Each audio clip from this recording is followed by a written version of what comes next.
Wendy Bell Radio is live. Thankfully, StreamYard fixed its problems and we're live.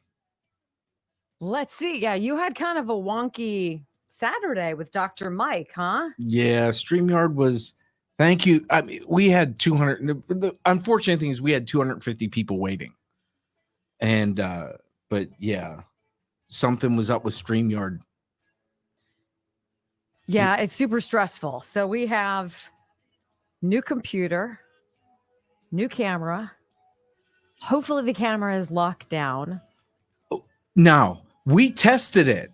If it starts to go haywire during the show, guys, I'm probably going to throw her out the window. Just realize that we'll know it's going on and you don't have to say, oh my gosh, unless you want to, in which case we'll just point her all of the comments, which is fine because that's good for us too. We did well on Friday. Yeah. 5. Very organic. We were 5 on the leaderboard. Is that what you were saying? That's awesome. Anyway, hi guys. What's going on? Where's everybody from? Where are you watching? Join me. I want to hear you guys. Got 529 already. What's up, Willpower? Hi, Ultra. Hey, Scotty and T-Dog Ultra. Thank you. Does it look pink? I thought it was red. Haven't we done this before? It's pink.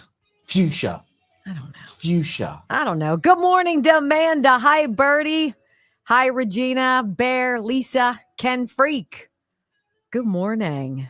We got Marietta, Georgia. Good morning. We got Florida. Loudon, Virginia. Hey, good morning. What's up, Ohio? Wow, it's coming in now.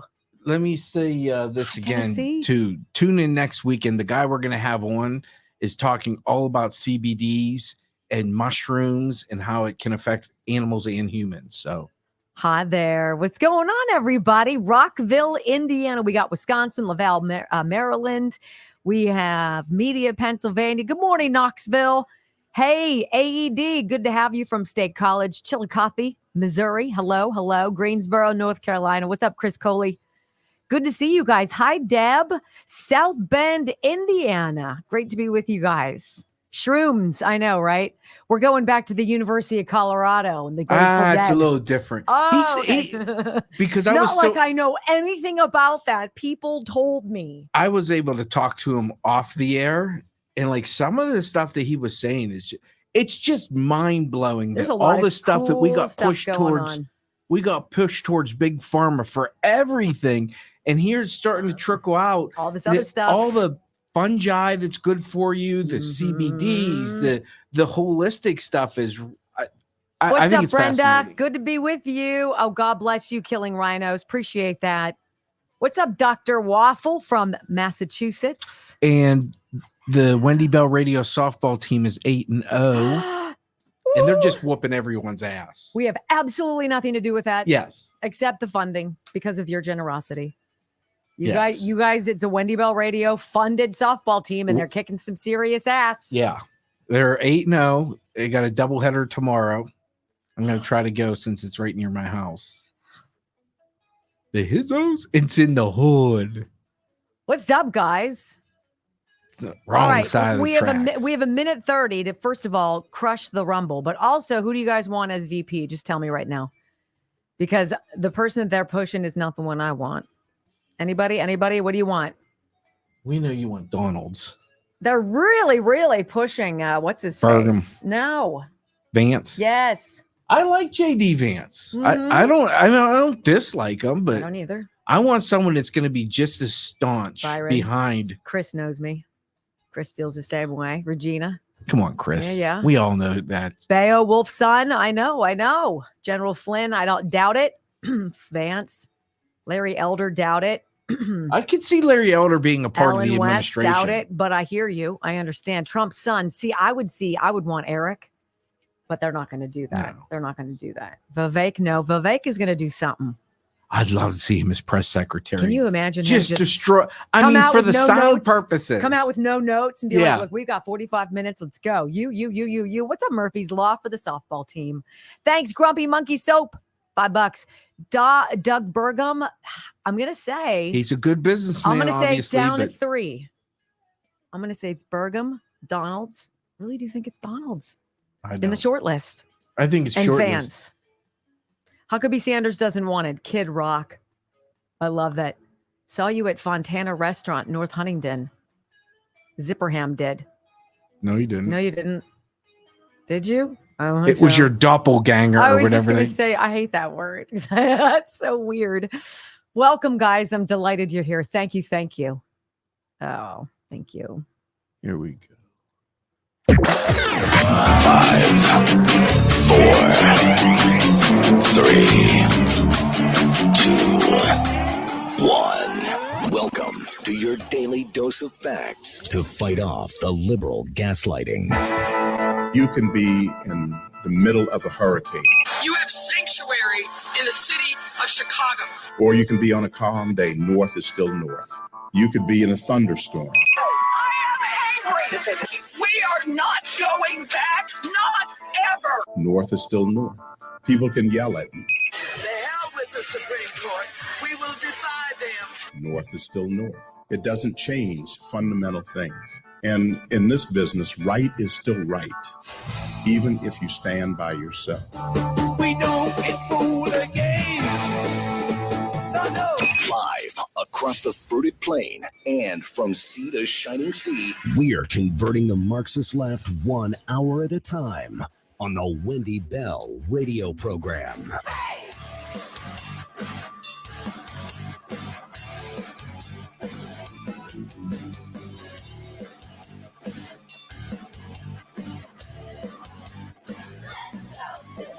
Hello, America, and beyond the fruited plain. Welcome home to the Wendy Bell radio program, where it is our mission to deliver to you personally, door to door, 3 hours of broadcasting conservative values every single weekday. If you're new to the show, we've got a great app. Brock built it. You can join the live video stream, see everything for the entire 3-hour program, and join in the live chat. You can be part of our family. It's called the Wendy Bell Radio Army. Easy to do. Go to Wendy Bell Radio Network. Get our app. Get it on your device. Also our podcast, Wendy Bell Radio. And if you missed Riley Gaines in hour 3 of Friday, that young lady gives me great hope. And she's one of those people worth going back and listening to. If you ever feel like everything is on the rocks in this country, it's not. It's changing. It's changing quickly. You're part of it. You were made for this moment. And we're going to walk you through so many of the narratives today, which are just ridiculous. And now they're sounding so terribly desperate. So take my hand, enjoy the program. Make sure you come on back, bring a guest next time, and welcome home.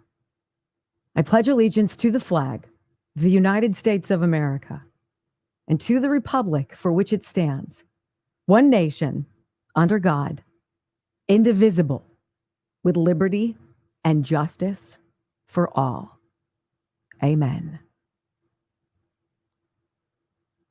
You know, people who never experience love, sometimes I'm envious of, because there is a very delicate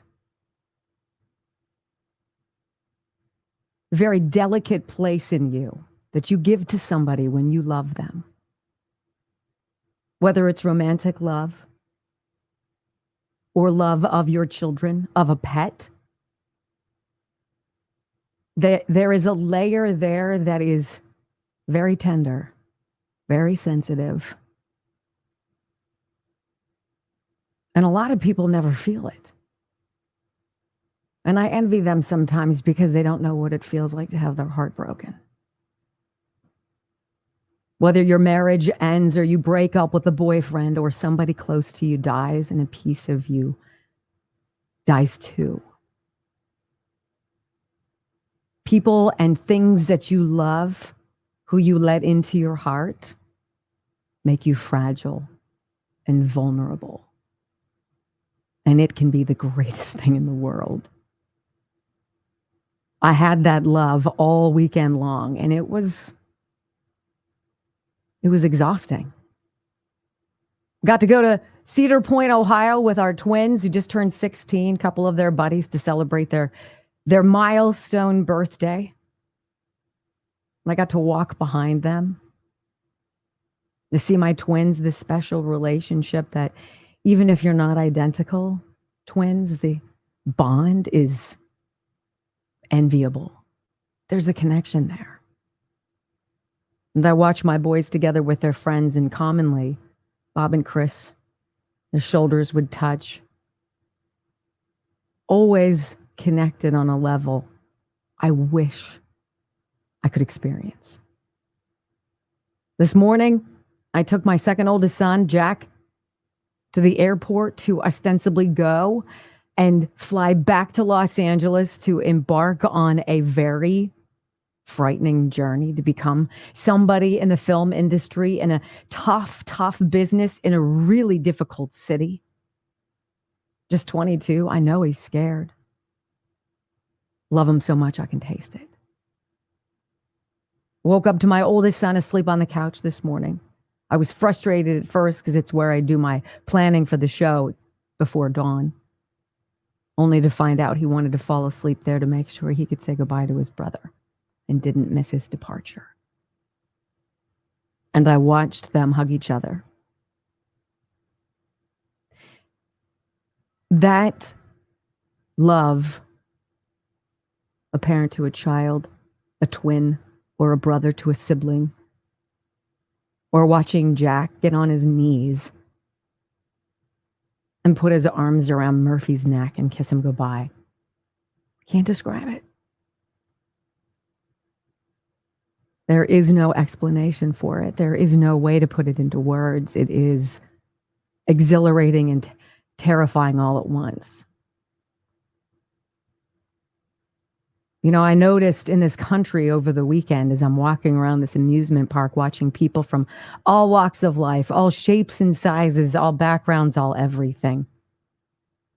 Just enjoying the sunshine, enjoying the roller coasters, the crappy food, the noise, kids bubbling over, so excited to get face paint and all of it. I thought I could burst because we're often not that good at living in the moment and being so grateful for what we have. Because it seems like every minute that ticks on, the things change. And ultimately, all 5 of my boys will be gone. I keep thinking I'm ready for that. I'll be a mess. You know, in America today, if you pay attention to what the stories are, what the news is, all of it's wrong. All of it's backwards. It's predictable and it's disappointing. And it's limited. But I do believe that what's coming up in just a few short months is truly the most important time in our lives. It will be. That will be a monumental moment. Each of us has a role in that day. I was watching Joe Biden at these various functions over the weekend vis-a-vis Donald Trump. Trump was in Detroit, honing in yet another zip code where most presidents don't take time. Barack Obama didn't go there. Joe Biden doesn't go there. Donald Trump did. Why? Meantime, Joe Biden's in Los Angeles with George Clooney, Julia Roberts, Barack Obama, Jimmy Kimmel, raising money, pretending Joe Biden isn't demented, isn't freezing on stage to the degree that Barack Obama had to take his hand and guide him off stage. They want you to believe this ridiculous narrative. And yet you see, and you feel it, and you cringe, and you shake your head, and you wonder, how on earth did we get to this place?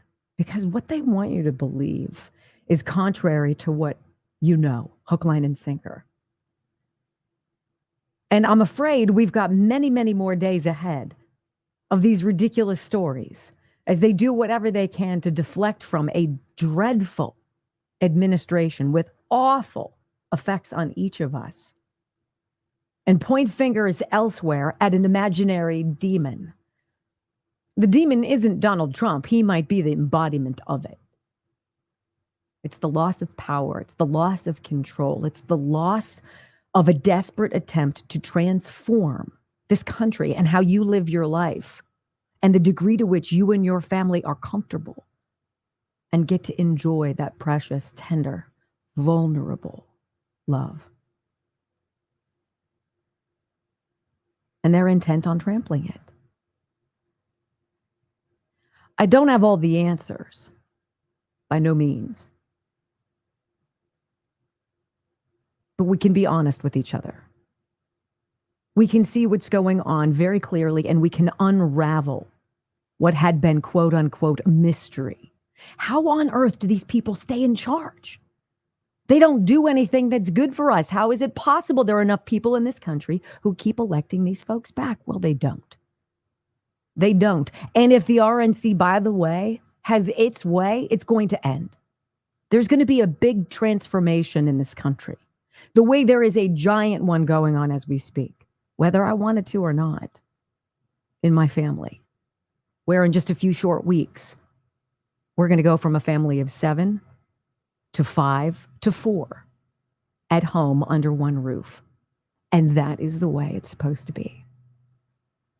The way this administration wants you to believe it's supposed to be, we reject. Because it's bad for us. It's expensive.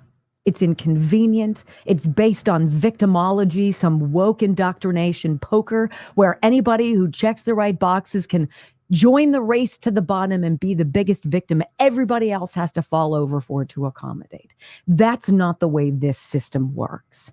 It's not survivable. It's not healthy. And it's not going to continue. Hold on to those vulnerable, sweet, deep, loving connections. Because we're going to need each other. We are. But they can't take that away from us. When we come back on the Wendy Bell radio program, I want to talk about this, and it's kind of ridiculous. The left sure likes to jail its opponents, people who don't believe what they believe. And this is going to be the story of Audrey Hale. Remember the transgender shooter who shot up Covenant School, killed six people, 3 kids, 3 adults? Why are they so desperate to cover up this young lady's motivation? Is it because of her mental illness that was connected to transgenderism? And why can't we discuss that honestly? Well, we will. Next on the Wendy Bell Radio Network.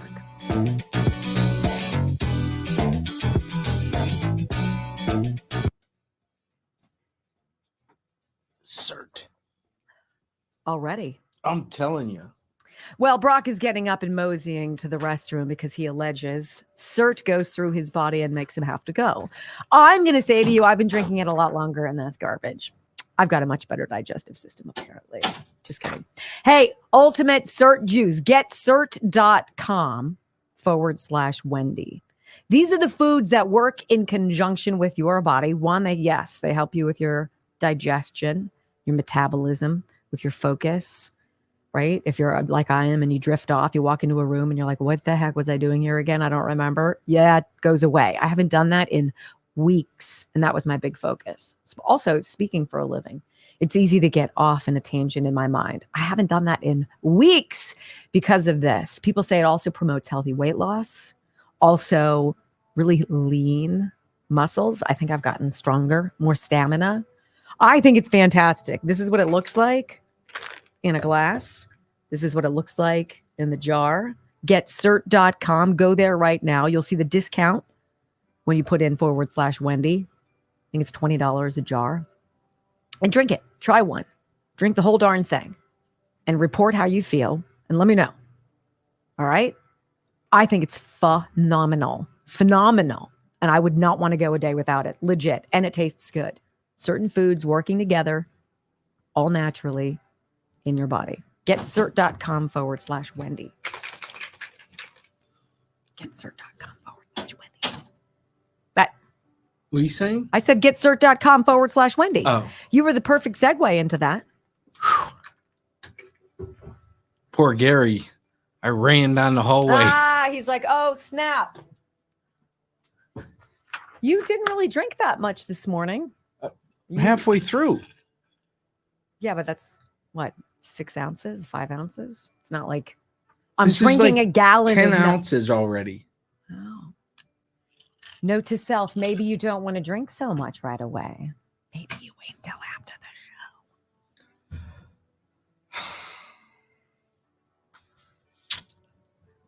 Oh my God, my heart is in my throat today. Jacko's on a plane. Give me a hug. Give me a kiss. Wow. On the lips. Wow. Unsolicited. What? Okay, easy now. We can only believe so much. You make the lie too big. No, I know.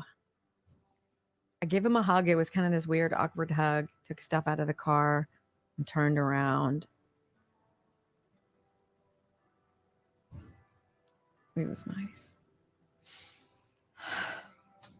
Meanwhile, I'm not. I know what to do to snap you out of that. Oh gosh, here we go.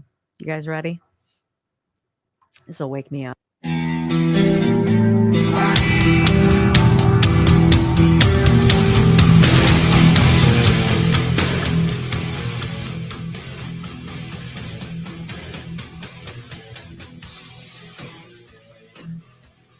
It's so funny that we're talking about all these threats to democracy and the future of democracy is at stake and Donald Trump is going to do.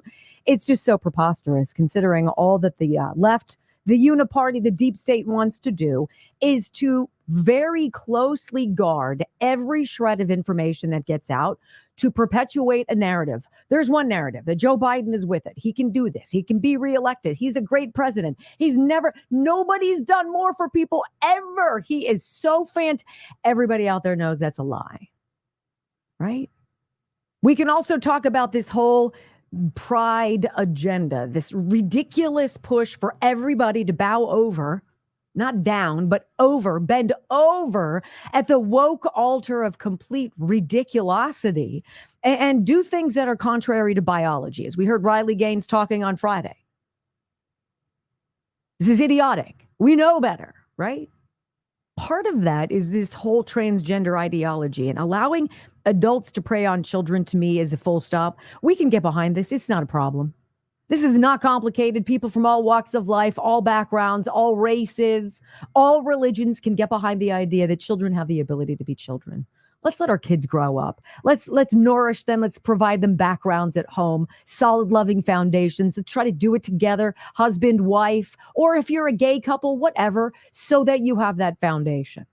But when we want the truth about something that goes haywire for the left, do us a favor, folks out there in the uniparty. Try to cover it a little bit better than this, because this is terrible.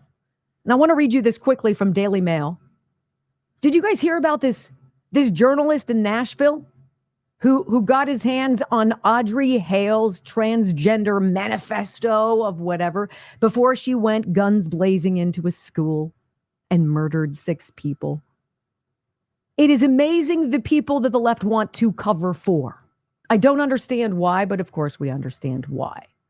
They have to protect a narrative. Well, the narrative sucks. And there's something wrong, inherently wrong, with a lot of these young people who've been groomed to believing they're born in the wrong body. Audrey Hale was a grown-up when she did it, okay?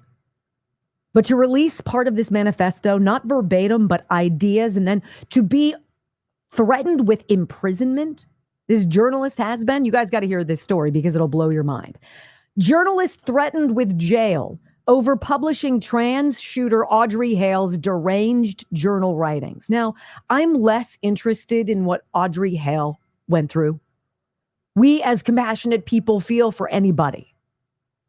I hope everybody would get the mental health assistance that they need, because I think we could all benefit from it, to be perfectly honest with you. If you could sit down a couple hours a week with a therapist, guarantee we'd be a much happier people. I'm not going to dive into who she was, but I am going to say the young woman was jacked up. And these people are being preyed upon by those who are politically desperate because they weren't banking on you. They weren't banking on you coming from beyond the shadows. They weren't banking on journalists actually doing their jobs. They thought they bought them all up. That all the judges were in their pocket, that this was going to be death by 1,000 cuts, the tiptoeing to totalitarianism. Except we're on to each step. And the threat of jailing a journalist ought to tell you, you're next. It's not just Donald Trump. It's not just Steve Bannon, Peter Navarro. It's not just General Flynn. It's not just any of these people who would take top billing in the world of censorship and bullcrap attacks from the left. It's you. It's a journalist doing his job. If there's writings in the young woman's car that indicate she was super troubled, she fantasized about having male parts, and she was excited, though upset, that she couldn't get gender changing or hormone changing and scrambling drugs when she was younger. Look, if you're a grown up and you want to modify yourself and you want to do this or that, that's on you. But when you have a desire to go and seek revenge and kill innocent people, Houston, we have a mental illness problem. And you ought to be able to say that in America without the LGBTQIA plus crowd coming down on you. A journalist from the Tennessee Star being summoned to appear in court faces jail time for publishing journal writings of transgender shooter Audrey Hale, sparking freedom of the press concerns. At a very minimum, why is the deep state so desperate to protect those who threaten normal ways of life, who disrupt our communities, who make us feel unsafe, and who, because they're not addressed early enough, go off the deep end and end up hurting and killing people we love? But it's the journalist's fault. The journalist who should be fingered for a crime here. Really? And then why would the family members of those killed at that school not want this person's writings to be made public? Look, they don't want us having honest conversations in this country because the narrative is thus. Donald Trump is a dictator. Donald Trump is seeking revenge. He hates everybody who doesn't look like him. In fact, he hates America. He wants to jail his opponents. He's going to crush you, put certain people in camps. He's going to take away your freedom. He's going to refuse to ever leave office. That is the way, which is, of course, contrary to everything that you know. So, my friends, we're going to walk through some of these narratives this morning. And we're going to show how the RNC, the GOP, conservative America, is pushing back. First and foremost, we might add, by building an army. The RNC under what's-her-face, Ronna McDaniel, a little bit different now under Lara Trump and Michael Whatley. We're going to tell you what the plan is and why the left is panicking. Coming up next on the Wendy Bell Radio Network. You know, there was a side of me that I wanted to read some of the lunatic stuff that was in this manifesto. I don't think it benefits anybody, but I think the cover-up of it to the lawfare, threatening a journalist's freedom of speech over it, is pretty rich, don't you? And yet, Trump and MAGA Republicans are the threat. The threat's already here, friends. This is part of the story people need to see. Yes, it's already here. All right, let me tell you guys, I got some wonderful testimonials, and I didn't know this. And I wrote to Dr. Simkovich's wife, Stacy, who manages Simkovich Concussion Institute. I was like, these testimonials, it's not just about concussion and traumatic brain injury. How about this? It's amazing to me how concussions can cause so many things. It can lead to all kinds of neurological disorders and even personality changes, not to mention memory loss. If you know someone who's been concussed, suffering from these things, you should see Dr. Charles Simkovich. She's on Facebook. Look him up. This is Tristan Wenzig, says this from Pittsburgh, Pennsylvania. How about this from Christy Van Ardsdale? My son had delayed motor development and trouble processing information. After various treatments, without success, we found Dr. Simkovich. In a few visits, my son gained motor skills and his grades improved significantly. I had no idea the depth of what Simkovich Concussion Institute's intensive concussion protocol was all about. Get in touch with them. If you notice a change in yourself or someone you love, don't suffer in silence. Go see Dr. Simkovich at the Simkovich Concussion Institute, 412-366-3700, SimkovichConcussionInstitute.com. What they do totally works, and it changes people's lives. You have nothing to lose. 412-366-3700. They're awesome. I think we're in the stages now of all we're seeing day in and day out, and this is what we're supposed to see, is just the hypocrisy of it all. They say one thing and completely do another. When you think that, look at just this weekend, where does Donald Trump go? Where nobody goes. Not Barack Obama, not Joe Biden. Where's he go there? And the same time he's talking to the people, you have Biden with the Hollywood people. Yeah, telling you about a threat to democracy. They sure represent our values, don't they? Those you Hollywood don't realize that the economy is so good because you're stupid. It's crazy. We're trying to tell you.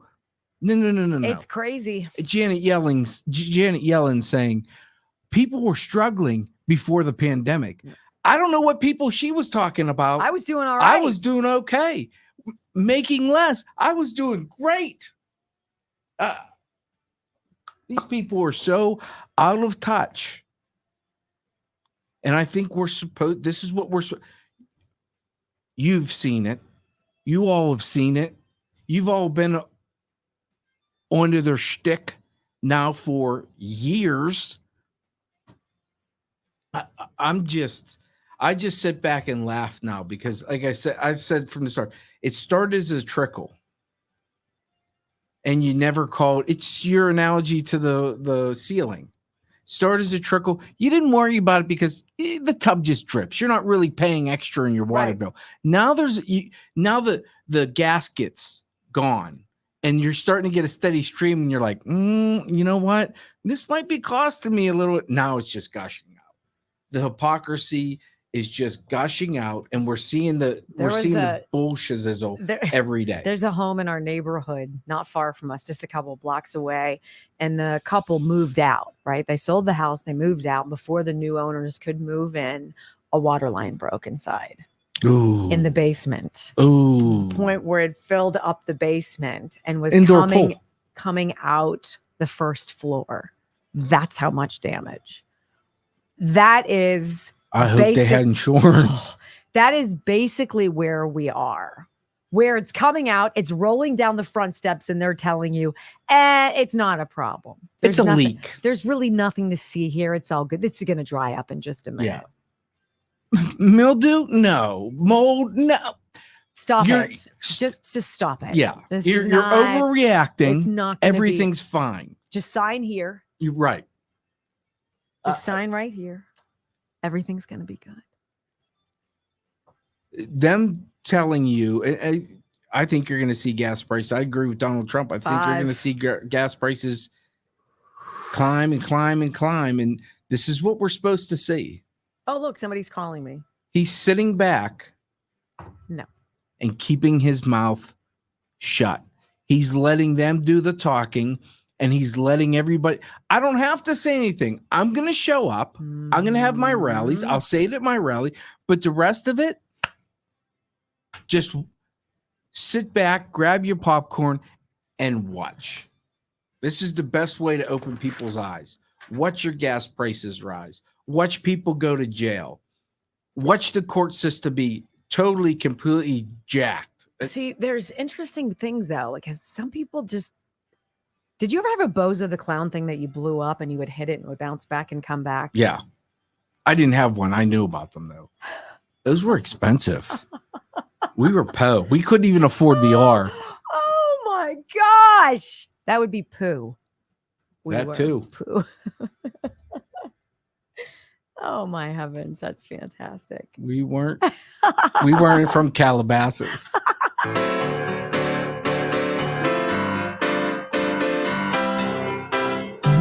It's kind of enjoyable And we see it in movies when somebody who thinks they're conning somebody, because they always con people, end up getting conned themselves. I love those kinds of movies. When somebody who's gotten away with it, with some bad actor, some dirtbag in a community, finally has the community rally and put him in his place. It's fantastic. Everybody loves that. We're seeing that. We're seeing that right now because they're so used to it, the DNC. They're so used to in the deep state rolling all of us over, right? And now Laura Trump and the RNC are announcing something pretty interesting. I love this over the weekend. This is from the New York Post. Laura Trump building an army of 100,000 poll watchers and more than 500 lawyers to deploy across America in November. You're going to hear some of this verbiage, and it's very military based. It is about war. Listen to the words in this article. Listen to the battle that these people are aware of at the RNC and are ready to wage with full metal jackets. Okay? That's pretty much where we are. Listen to this. You don't hear of a proactive training, militarized force, if you will, in anything that has to do with conservative circles. We are woeful when it comes to organization. We don't get in people's way. We're not interested in writing letters. We're not giant door knockers. We're not big in meddling in people's affairs. But that doesn't mean that you can't be aware when other people are trying to come for you. So here's your story. Republican National Committee co-chair Laura Trump announced from behind a podium in a Detroit suburb Friday that she and the RNC are working to raise a veritable army of over 100,000 poll watchers and over 500 lawyers to deploy at election sites across the country in November. These volunteers will have 3 missions: to watch people vote, to watch people count the votes, and to sue anybody who gets in the way. I read that and was like, what? What have they done with the RNC? This ain't Ronna McDaniel's Republican National Committee. What? I believe if we have a free, fair, and transparent election, there is no question we'll all be going to bed early on November 5th, she said. And we will go to bed knowing Donald Trump is our next president. Trump's vision is to have people in the room whenever votes are being counted or cast. The former president's daughter-in-law also envisions teams upon teams of surprisingly free volunteer lawyers who can respond to any resistance from poll officials on the ground with quick and effective litigation. If you know there's a chance that you're being watched, it's going to make everything a totally different story than if you believe, as they did on November 3rd, 2020, they could get away with it. They could. And they did. And then after the fact, despite the hundreds of legal challenges, none of which, save one, in the Commonwealth of Pennsylvania was ever heard, right? If the Democrats think that's what's going to happen again, they better listen to the RNC, because I don't think so. Following her remarks, which were full of militaristic language, such as deploy and battleground, the assembled volunteers, about 75 in total, began training as potential poll watchers. Say what? Now, the press was not allowed to view the training. Smart. The Post's request to view training materials was declined. Our people will be taught to be respectful, to be non-threatening, but to also follow the law, said RNC co-chair Michael Whatley. Our biggest goals this year with the Trump campaign are to get out the vote and to protect the ballot. And the crowd obviously seemed to appreciate the sentiments. Now, here's another thing that is interesting to me, and this is unrelated, but it's kind of connected. Those of you who are frequent flyers of this program, who've been with us for the last 4 years, will remember the name Matt DePerno. Matt was an attorney in Antrim County, Michigan, who went on to run for attorney general, lost, I'm going to say probably won, but in his running was able to expose a lot of malfeasance, a lot of fraud, and also conducted a hand recount of the balloting in his specific county. And what he uncovered makes him public enemy number one in the very real, in-play battleground state of Michigan. So I took great joy when I found out Matt DePerno is running for the Michigan State Supreme Court.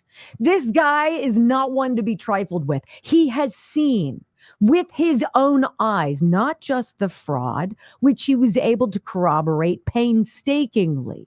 He also had to defy defiant judges and elections officials who would not allow him to audit the machines. Audit the machines. Ladies and gentlemen, what do you do when you are honest and someone questions your integrity or the results of something that you have done? You are eager to cooperate, to exonerate yourself, to prove to that individual how what you did was pristine. That's why Donald Trump calls it a perfect phone call with Zelensky. Not only was he not asking for the new president of Ukraine many years ago to investigate Joe Biden, he knows he wasn't. And he wanted everybody to know it. So I want you to hear this story about Matt DePerno, why it is interesting. Apparently, he's now been charged in a voting machine tampering case as he's running for Michigan Supreme Court. Remember, just like they tried to make Donald Trump a criminal, they're trying to put on this fellow who's popular, who's conservative, who's got the data, who's got the ballot counts, who knows what switched when and how. They will do anything they can to destroy him, to label him a criminal merely for asking his county to prove it. Prove your results. I want to read you this take by CBS News and then tell you a few of the things that we're up against as the RNC launches this 100,000 volunteer army, and for good reason. An attorney, this is CBSnews.com, an attorney charged in connection with an effort to illegally access and tamper with voting machines in Michigan after the 2020 election said Thursday he's running for the state's high court. Now, the way CBS News puts that together makes it sound like he's a criminal, that he broke into some elections office and somehow pulled the machines out, put them in some waiting, unmarked van, whisked them. It's sort of what he had to do because the elections officials refused to cooperate and allow him to see the machines. If there's nothing wrong with the machines, let there be an audit of the machines. Republican Matthew DePerno, a supporter of former President Donald Trump, as though that's even relevant here, made the announcement on the social platform X. This guy, they've come for his law license. They've tried to disbar him. They've broken into his law offices. They've tried to steal computer stuff from him. Who is so scared, ladies and gentlemen? People who know that the unraveling of the 2020 election is imminent. And they have identified the players who are going to make it happen. And they will stop at nothing to stop them. I want to go into some of these details for you, all right? Some of the things that this one lawyer who's now running for state Supreme Court in Michigan, who will not be doxxed, canceled, disbarred, disparaged, besmirched, ruined. He is dedicated. He knows what's at stake. Listen to this. So Matt DePerno and some others in this county, Antrim County, Michigan, did a hand recount of the Antrim County election balloting in November of 2020. They did this in December. Of all of the votes for Joe Biden in this one particular Michigan county, there were 7,769 original votes for Joe Biden. When they counted the ballots by hand, instead of by computer, by machine, that 7,769 Joe Biden votes in one county dropped by 1,810 ballots to 59-59. Donald Trump's original 4,509 ballots counted jumped 5,250 to 9,759. Donald Trump, upon hand count, beat Joe Biden. And because the elections officials and the Secretary of State there, who is a Democrat hack named Dana Nessel, refused to allow an independent audit of the machines, Matt DePerno, and obviously enough concerned other citizens, took machines to independently verify the machinations inside and has been charged now with tampering. Who's more dangerous, ladies and gentlemen? The people who promised you that everything is good when all the votes are counted, Joe Biden will be the winner, or the people who represent the voters who say, you know what? We don't feel comfortable with your count. We want to look at that and review it. And when almighty hellfire rains down on them, when social media attacks, when their offices are vandalized, when their ability to practice law ever again is put in doubt, who do you think is over the mark? The Democrats who swear to you with their fingers crossed that everything is fine, or those who are in the crosshairs of total panic? This is why we need 100,000 volunteers. This is what demands an army. This is what the deep state is freaking out about. And in the hours ahead of this program, you're going to hear, in desperation, the only card they have left. It is to lie every single day about Donald Trump, about people who believe in making America great again. It's in totally damaging those of us who demand election integrity and twisting themselves in knots only the way the illustrious Cory Booker could, because that's coming up, ladies and gentlemen. When we come back, let's talk about this. Trump making a huge announcement over the weekend. We're going to talk about where he went, to whom he spoke, and people awakening to the reality that Donald Trump is nothing the way the media portray. We're also going to talk about where Trump is going to be next. Blue states, awaken. We're coming for you. Next on the Wendy Bell Radio Network.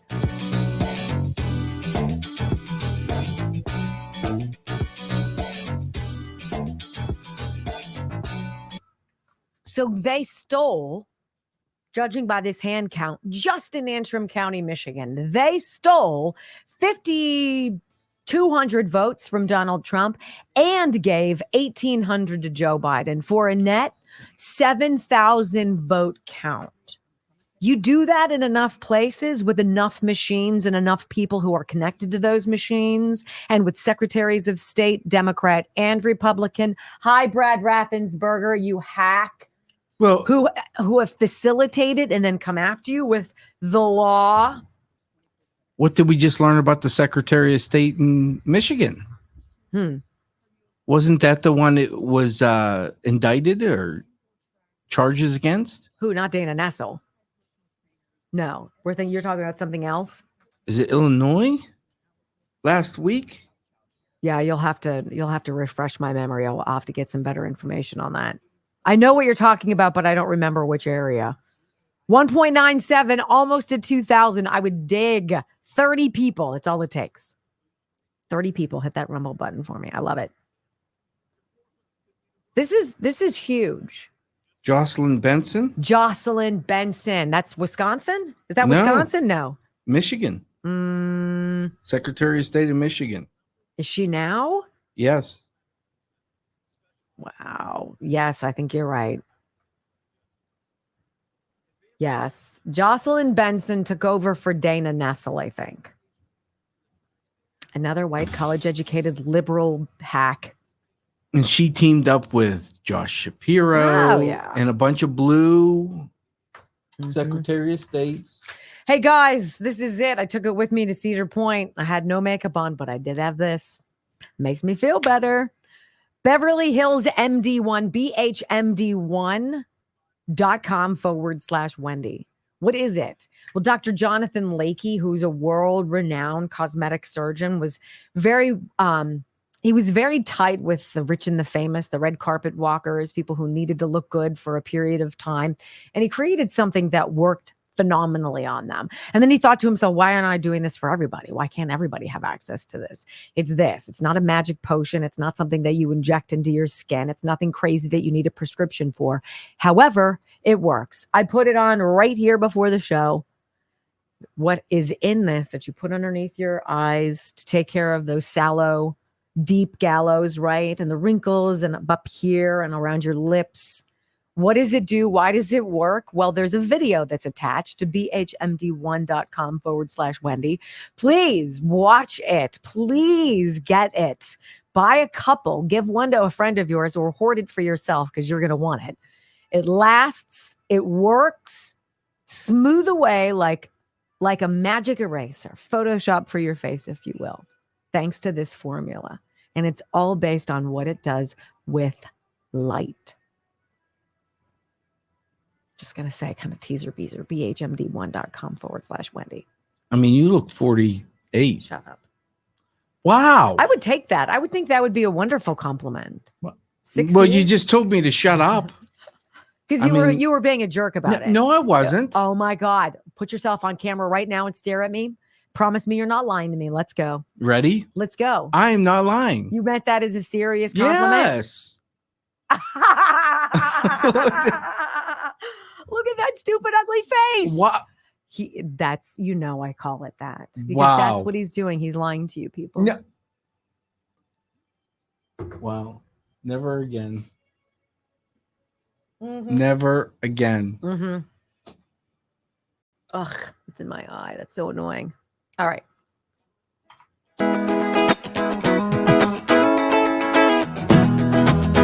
All right, so coming up, I've got a very interesting audio soundbite, 2 of them, in fact. And it's the Silicon Valley tech entrepreneur guy, super smart guy, uber wealthy billionaire who admits, living in San Francisco, that he had a very one-sided view of Donald Trump.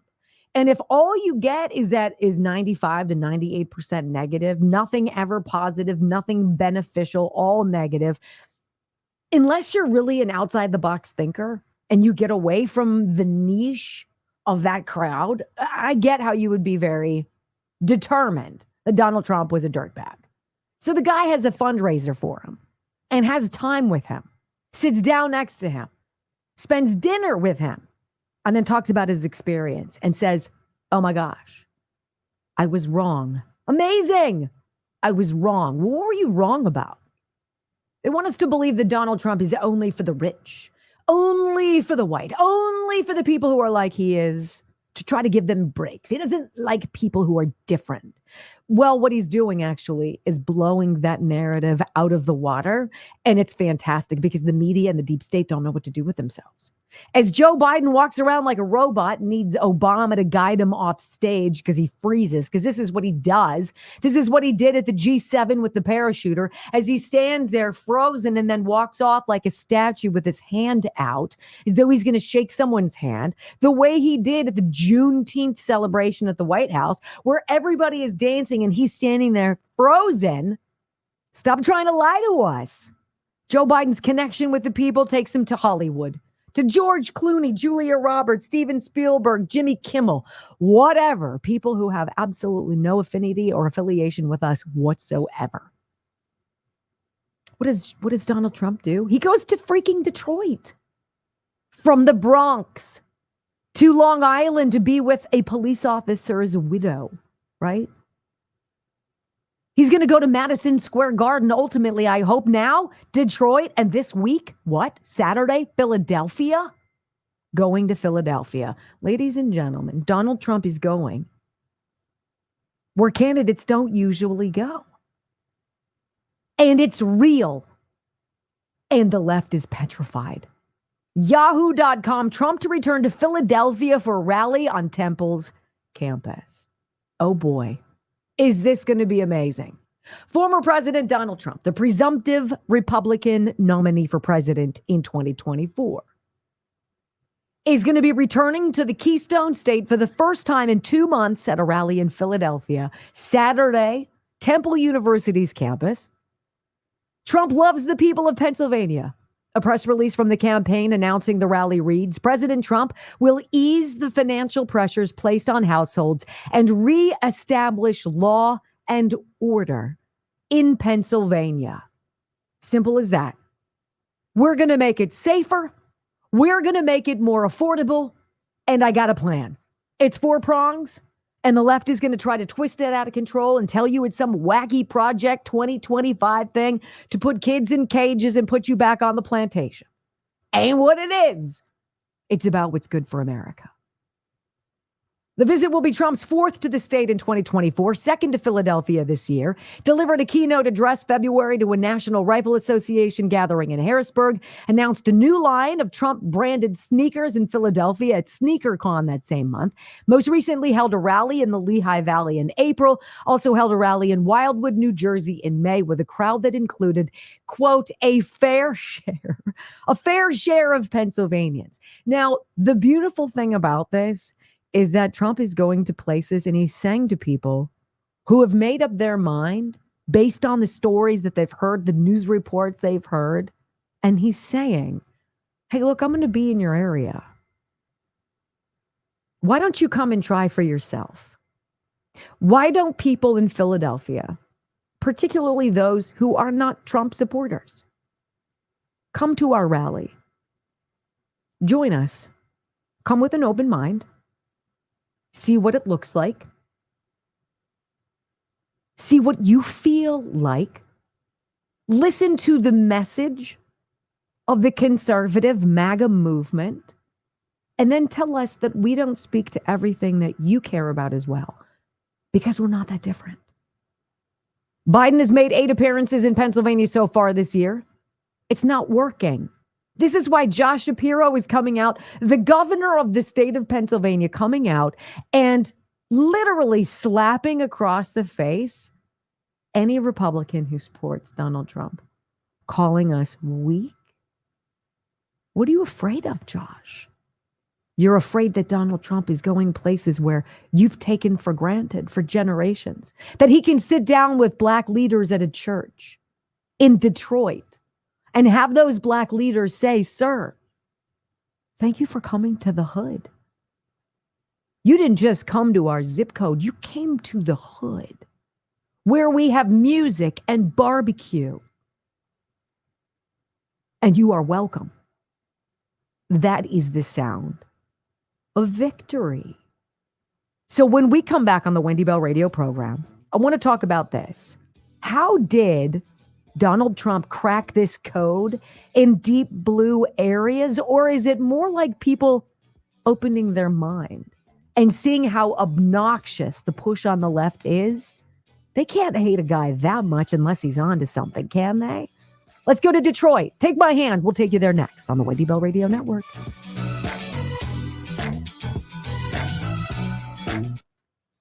Anytime anybody is that in the crosshairs, you've got to be like, I kind of like them. I kind of like them. They've got to be doing something right. I want to find out more. And I went to the Team Red website where you can, I guess, register for tickets to this Philadelphia rally. What's it called? The Leah, I don't know how to pronounce it. The center that it is being located in, or the rally is being held in. But if you say to people, come on, just come and join. And it says on there, please don't come from out of state. Let this be a Philadelphia thing. Let's let this be for Philadelphians. And I agree. Don't come from North Carolina. He'll come to you. Let the people in Philadelphia get a little taste of Donald Trump. For some of them, it's going to be their first ever. I think more importantly, and, you know, I could be wrong, but I think you're going to see one of the things you're going to see is the people that they keep telling you are against you are the people at these rallies. Yes. And you're going to see what these rallies are truly like and what the people are truly like that support Donald Trump. Are these and lunatics? these are his biggest. I think the people that go to these rallies are so welcoming. Yes. That it's his biggest ally are the people who support him. Well, of course. But I mean, if you go and But Josh Shapiro is telling you you're crazy. Yes. Yeah.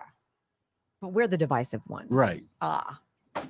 Anyway, I was grateful at Cedar Point this weekend to have my Canolidine, my Frost. I tell you about the site Tricono, CONO, tricono.com/Wendy. I tell you about Canolidine, which is this, and it's when I hear Clint Winters talk about it, and he's really kind of the scientist behind it, who knows all the ins and outs of it. He's a renowned health expert, and he talks about this morphine, like nature's morphine. Wouldn't you love a strong painkiller that doesn't have addictive side effects, that doesn't make you high, that doesn't make you lethargic, that doesn't toast you for a period of time or make your stomach upset, but something that works in your body to build up your resistance to the sensation of pain? Because that's what it is. Tricono.com, Canolidine, does not make me feel groggy. I feel alert. I feel awake. And I take the sublingual and I put it under my tongue and let it sit there for like 30 seconds. That's what I think is really helping with my resistance to pain. And then topically, I put this all over my feet before I walked 10 miles on Saturday. 10 miles at Cedar Point. I will tell you the last hour I needed another dose, but I was able to enjoy without limping. Wait till you hear Brock's testimonial. He put it all over his knees before his baseball game, and he says he felt no pain, and he caught for the whole game. Like, this is life-changing. Tricono.com/Wendy. Learn about what this is, because I could get into it. It wouldn't make sense because I'm an idiot when I would talk about it. I just can tell you it works. And I won't go a day without it, period. Won't. Even this, when I was doing this stupid push-ups, put it on there, 15 minutes later, I'm sorry, what pain? What was bothering you again? Tricono.com/Wendy. Brock loves it. Brock needed it this morning. Yeah. Tell everybody what happened this weekend for you. Do you have it on your knee before your game and you did okay? Yes. Caught the whole game. No pain. No pain the next morning. I mean, that's huge, Brock. Tell everybody. I mean, first of all, you've lost a ton of weight. So you are much more mobile, and you noticed how much you were taking a beating on your joints. Yes. Right? Then when you're just 48, so things start to hurt organically. It is what it is. Well, it's not normal to squat for hours no, on a night. And it's not just that. When you're blocking pitches and you're jumping around behind the plate, you're hopping from squatting to hopping back up. And no thanks. Look at you guys, 2.35. Hey, can we get 150 rumbles in the next 2.5 minutes so that when we come back with the new open, we can hit that mark, 2.5. That's huge. That's our milestone. It's that little thumbs up button if you're new to the program, and when you're there, just click the red button, WBR Army, and join us. Join us. I see Dr. Lakey's video there, telling you all. It says top plastic surgeon has wife using this household item to fill in wrinkles on contact. Just telling you. Just telling you. All right. I haven't used it yet, so I can't. You're a dude. Whatever. Just grow some facial hair. I need to get my eyes fixed. I need to get my eyes checked is what I need to do. I need to do that. So let's see how we're doing. We got 243. We need 70 to hit that milestone. That would be just tremendous. And I would be very grateful. Thank you. Thank you. Yes. I have new lighting. You have new lighting. Yes. Yeah. Which is perfect because the light above me just went. I know. Kaputs right before the show. 50 in a minute 15. Can we do it? You can do it. Oh my gosh, you guys, I'd be lying if I told you I didn't have my stomach full of butterflies. God, there's so much going on at my house. It's stupid. Brock knows, and he's like, I can help you or something if you need it. And I'm like, no. I honestly don't know how you're going to teach 2 kids in 6 months how to drive. And not so much not being able to teach them, guys. Just the time. Thanks, guys. 2.5. That was fantastic. The time that it takes to teach 2 kids how to drive. That's going to be. I know. They'll be on every food run, every. Yes. I know. I had no sunscreen on and I did not get burned. Joe got fried. Kids got burned. I'm like, what's wrong with me? I have to fake it. Moves the needle, though, every time. No? I didn't say anything last time I said something. I got yelled at. Oh, Pshaw. You know what? Pshaw. Victim boy. Brock was catching. Was this baseball, men's fast pitch? No, it's men's fast pitch baseball. It's baseball. This is baseball, Gary. It's the real deal. 4, 3, 2, 1. Wendy Bell. Inspiring solutions to save America, one show at a time. Are you ready to get on board? They believe that they can destroy this bond that exists between you and Trump if they somehow make Trump look bad, make Trump look like a reprobate, embarrass you about Trump. They can't do it because you came before Trump. Desperately want Trump gone, and I know that they desperately want it codified, that Trump cannot run again, because make no mistake, they remain scared to death of you, and they remain scared to death of Trump. Trump, 75 million, 80 million votes. And I'm going to tell you, you're not going anywhere. Even if Trump does, you're not. Which I think remains one of our big campaign strengths going forward. They can't separate you from Trump.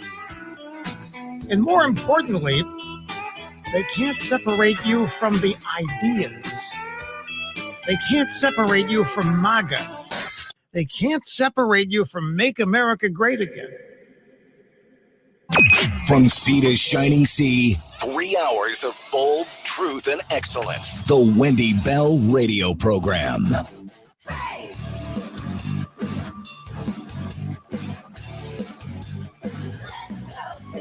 My goodness, today is going fast. Hour 2 on the clock. Wendy Bell Radio, great to be with you. Remember to get the app, brand new app, Wendy Bell Radio Network. If you've got the old one, delete it, get the new one. It's got the gold kind of frame around it in your app store. You'll see what I'm talking about. Follow along. So happy that you're here. You know, there's this conversation about Trump cracking the code in these blue states, these blue cities. How has he done it? Isn't that amazing that the disconnect is so palpable that somebody's showing up and caring? He's like this big, monumental, like earth-shattering invention. I just don't understand it. This is so weird. Like, people are paying attention to him because he's showing up. Like every single thing that they're trying to tell you today that they've been beating since January 6th in an effort to hide 2020 is so demonstrably stupid and wrong. And every day there is a new wave of America that wakes up a little bit. And so here's Donald Trump over the weekend. He's not campaigning in some lily white safe spot. He knows he has an opportunity to permeate zip codes, churches, functions that long ago were forgotten by the Democratic Party. I think there is nothing more insulting than not being considered, than not having your thoughts or your feelings taken into account, from being disregarded, from being counted on, though not being earned. And I think you've got a lot of people who are waking up and tapping out to that. And you can put a lot of lipstick on that pig, but when the bank account starts to run dry and you see a lot of people infiltrating your neighborhood who don't look like you, and they're getting stuff that you don't get, you wake up real fast. So Trump goes to this church in Michigan Saturday. And in fact, he used these back-to-back stops to not really just court Black voters, but to say, hey, Joe Biden's the worst president ever for Black people. This is the worst president ever for minorities, specifically for Black and Hispanic voters. And they know that. He hosted an afternoon roundtable at an African-American church in Detroit and then addressed the People's Convention of Turning Point Action. It's a group that the Anti-Defamation League says has been linked to a variety of extremists. You know, they can't stand that we love America. They can't stand that deep love that I tried to tell you at the beginning of the program, where it makes you vulnerable to love in a profound fashion, to put yourself out there for something that maybe you can't even describe, but you know you want forever. They can't compete with that. You don't see events where people are smiling and dancing and it's organic. You don't sense joy. You don't see flotillas of hundreds of boats, whether it be on a lake in Michigan or coming in from the ocean in California or in Florida. You don't see people lining 10 deep highway overpasses just for a glimpse of a presidential motorcade. You don't. And everything they're trying to do on the left to tell you otherwise isn't working. Trump sits down at this church and this pastor says, you know what? I'm just so excited that you're here. People just want to know that they are seen. I see you. I hear you. I understand. I want you to have everything that everybody else gets. And you have nothing to lose. You have everything to lose if you keep going on this path. You have nothing but promise and hope and prosperity and change if you vote for me. And they welcomed him into this church in Michigan. I want you to hear the pastor. What he says is deafening to the left. Go. President Trump, I'm so humbled that you would be here. President Obama never came to the hood, so to speak, right? President Joe Biden, he went to the big NAACP dinner, but he never came to the hood. So thank you. Thank you. Thank you, Pastor. Very humble, really nice. Thank you. My honor. Thank you for coming. It's my honor. And he means it. I guess it takes a pretty big person to admit that they were wrong, to change direction, to open up their mind, their ears, their eyes to something contrary than the path that they're on. But it's happening. And it's fascinating, the number of people who are going to social media now and saying, you know what, I was wrong about this guy. And I want to share with you a personal interaction I have. Never heard this guy's name before because I'm not big in Silicon Valley. I'm not big with tech billionaires. And I did not know who he was. Chamath Palihapitiya. All right, Chamath Palihapitiya. He's a Silicon Valley venture capitalist billionaire. He hosted a Trump fundraiser, right, in San Francisco. Trump comes. I saw some video. I saw some pictures of it. It's a beautiful, elaborate event. It is lifestyles of the rich and famous, whatever. And this guy, Palihapitiya, is sitting next to President Trump and has the occasion to just chat over a nice meal. And he went online and he very honestly said, you know what? The media lie about this guy. This is not the guy I met. The man they want you to believe he is not the man he is. And if more people would listen to me, maybe we could do away with this farcical depiction of Donald Trump. So here is this tech billionaire after sitting down and enjoying an evening with his wife with President Trump. Listen. I'll give you two observations. The first is that I think that there is a huge gap between how the media tries to portray Donald Trump and what he's like when you meet him in person. And that gap is really wide. And so I would say specifically to Democrats and independents, you really do need to sit in the room and feel what it's like. David is right. He is charismatic. He's intellectually sharp and he's funny. And when you put that together, he can engage an audience for a long time and be totally extemporaneous. The other thing I would say that he is very polite and he's kind in a way that was disarming and was not what I expected. And so I felt that I had misjudged him many years in the past. And so I was very glad that I had an opportunity to sit beside him and to actually interact with him one-on-one. It was really, really engaging. So that is just an esoteric vibe. This is what I got. I'm sitting with him. I talk to him. I break bread with him. I hear what he talks about. Totally not what I had gotten in my mind, not what the media had portrayed. They lie about what this guy is. So what is it that you guys talked about? What's he like? What is his policy? What do you like as an entrepreneur, as a tech guy? This is very interesting. 78 years old. Donald Trump is excruciatingly forward thinking. Listen. It was not just a pro-America agenda, but it's very clear that he was pro-innovation. So he was really supportive of AI in the details that he talked about. He was very supportive of crypto in those details. And he's very much low regulation, low taxation. And so when you put that together, it does stand very much in contrast with what the alternative is.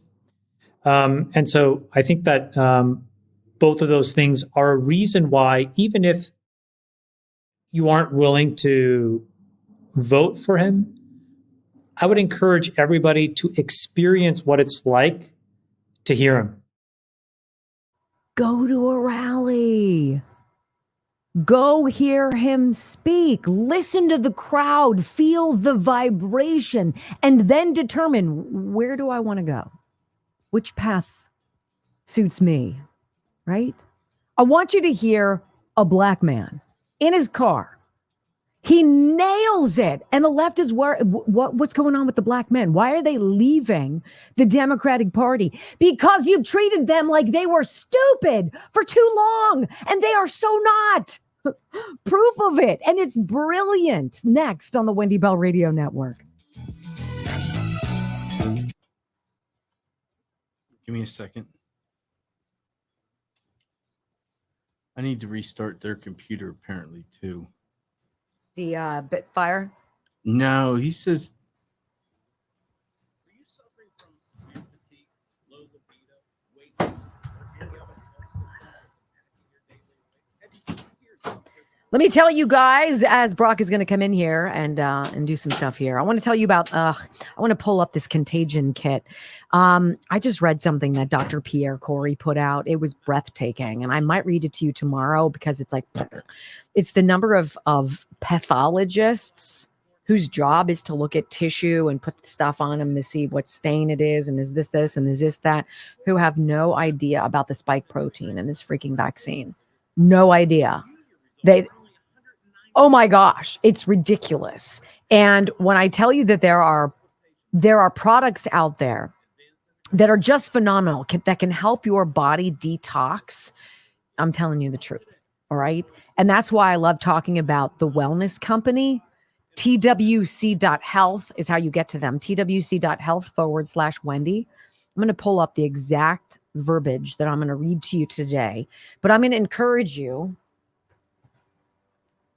This is the emergency kit. They have various different kits, right? There's a contagion kit. There's a spike detox kit. There's a travel kit. So if you've got kids or whatever, you're going on a trip, you got all your pharmaceuticals in here, stuff that you get with a prescription through the wellness company, twc.health/Wendy. All right.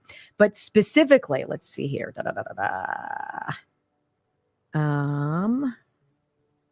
This is the contagion kit. And I love this. This is stuff that the United States Postal Service and FBI didn't want you to get during COVID. All right. Having a contagion kit, having medicines in your pocket, essentially. So when things go sideways, and they invariably will, because this deep state's not done with us yet, right? Hydroxychloroquine, Z-Pak, ivermectin, Tamiflu, a nebulizer, all of this stuff. Every American should have at least one of these kits in their home. So this is one of those things you get in advance of things going sideways, which you know they will. Now is a great time to get this. This is the wellness company, twc.health. Get this in your possession and you will be so happy. Plus it comes with a super, it's like a little book that tells you all of the various applications and how to do stuff. So you're not like, I don't know what to do with this.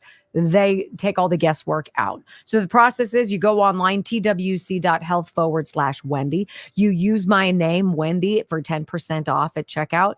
And then you go through this back and forth, and there's a form you have to go through. And then there's a pharmacist on the other side who agrees that you can have this. And then they send it to you. And that's what it's like. It's that easy. 10% off, promo code Wendy. twc.health. They're very nice too. You'll like them. Very nice. It's just good to have peace of mind, for heaven's sakes, right? I'd say so. What'd you do there, doll? Huh? What'd you do? For some reason, a sound came back on the computer. Yeah. So I had to mute the Well, I sound. appreciate that. That's why I was just telling you to turn my mic down so you didn't get that back and forth. Second echo. Yeah. I'm gonna have to unplug that and plug it back in. So I told Chris I'll wait till the bottom of the hour, give it time. All right. He just can't change the shot. We're still on the air.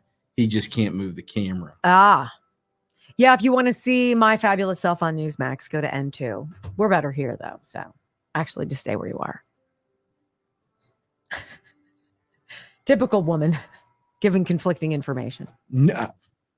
I don't know what you're talking about, Ron. Yeah.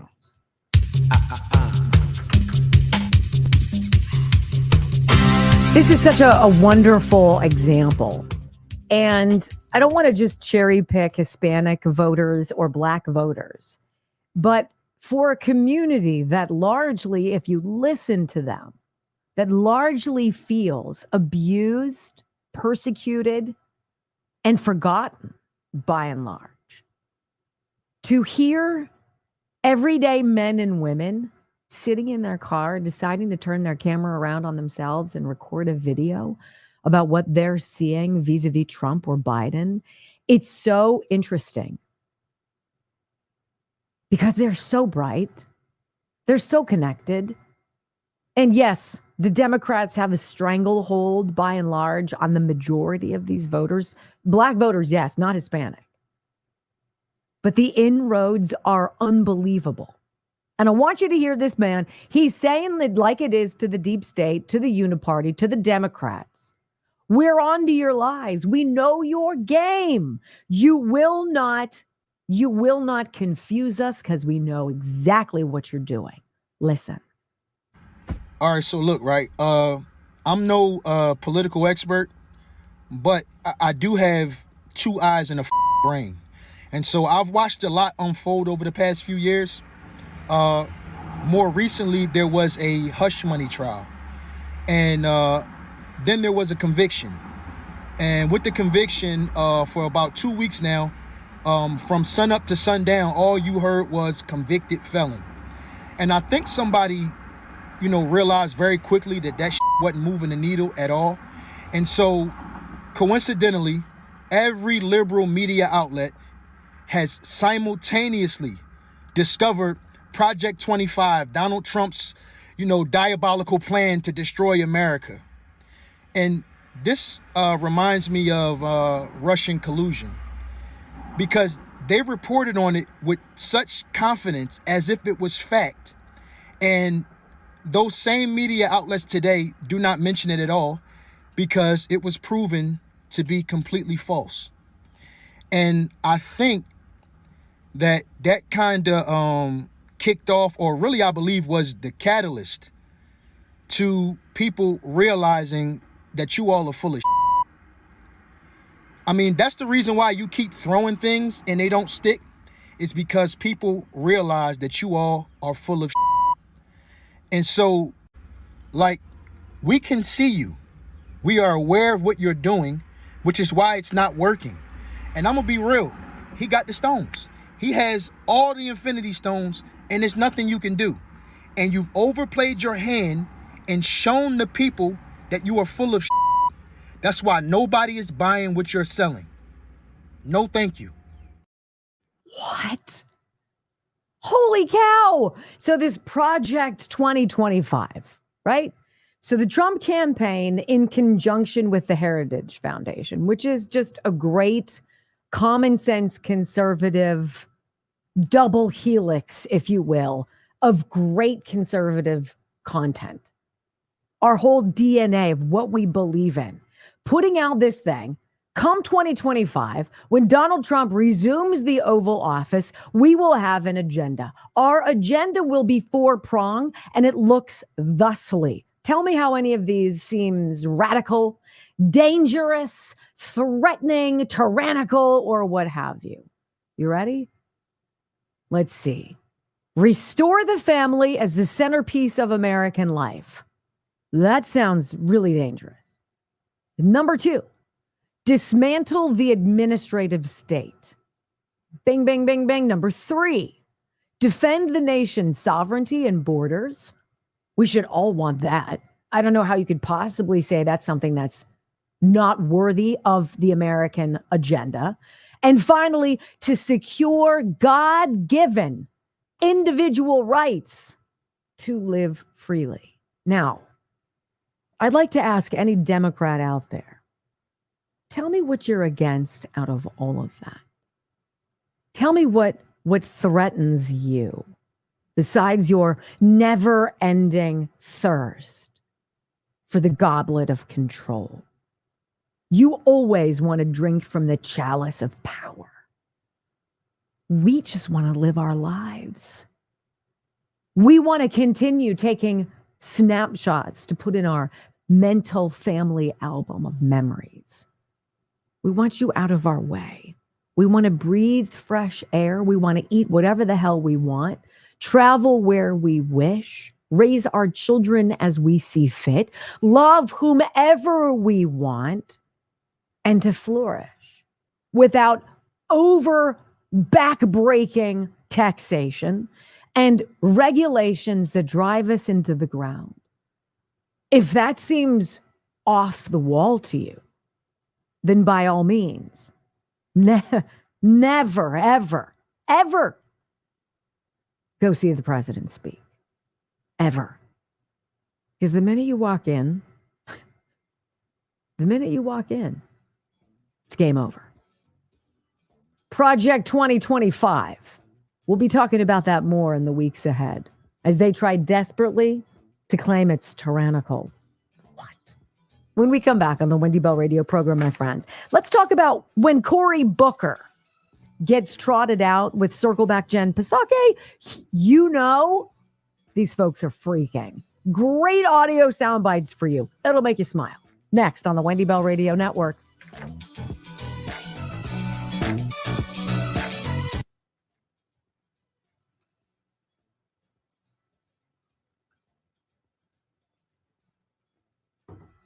Hey guys, quickly, let me tell you about Dr. Richard Rafferty and what he does at the Disc Institute of Pittsburgh, which I think is so valuable.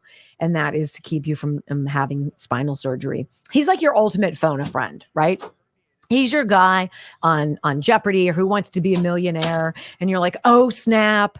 I've got like one lifeline left. This is your guy, because commonly what he can do is tell you that you are a candidate for intradisc neutrosis. If you have a bulging or herniated disc in your back or neck or multiple, and you're living with constant pain. It doesn't have to be like that. Doesn't have to be like that. And he can look at your MRI and tell you if you're a candidate or if surgery probably is your best option. Talk about a great second opinion. He's your man, Doc Rafferty.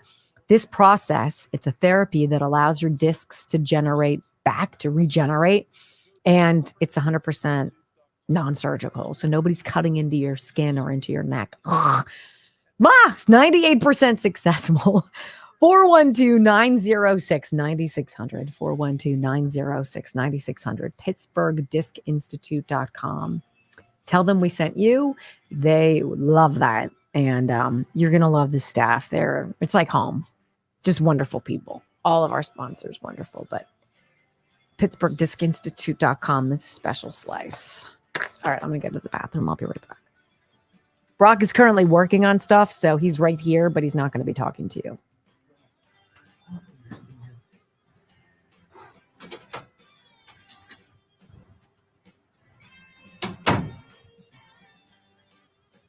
I'm dealing with Newsmax.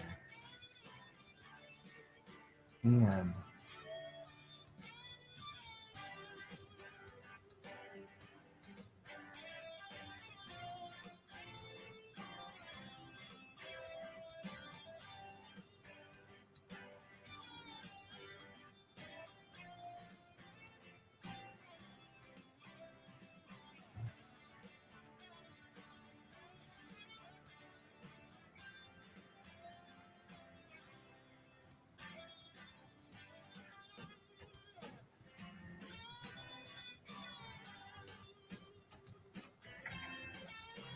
one.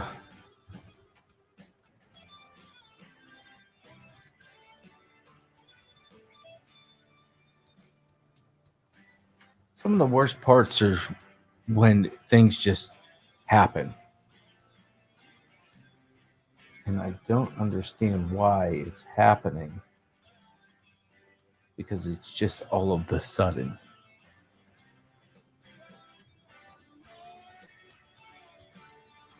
Doesn't make sense.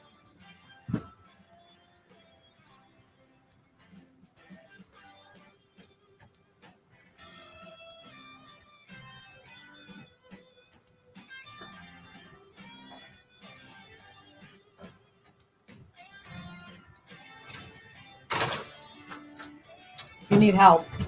I can't figure out why it's all of a sudden doing it. Right. So we're going to hold something.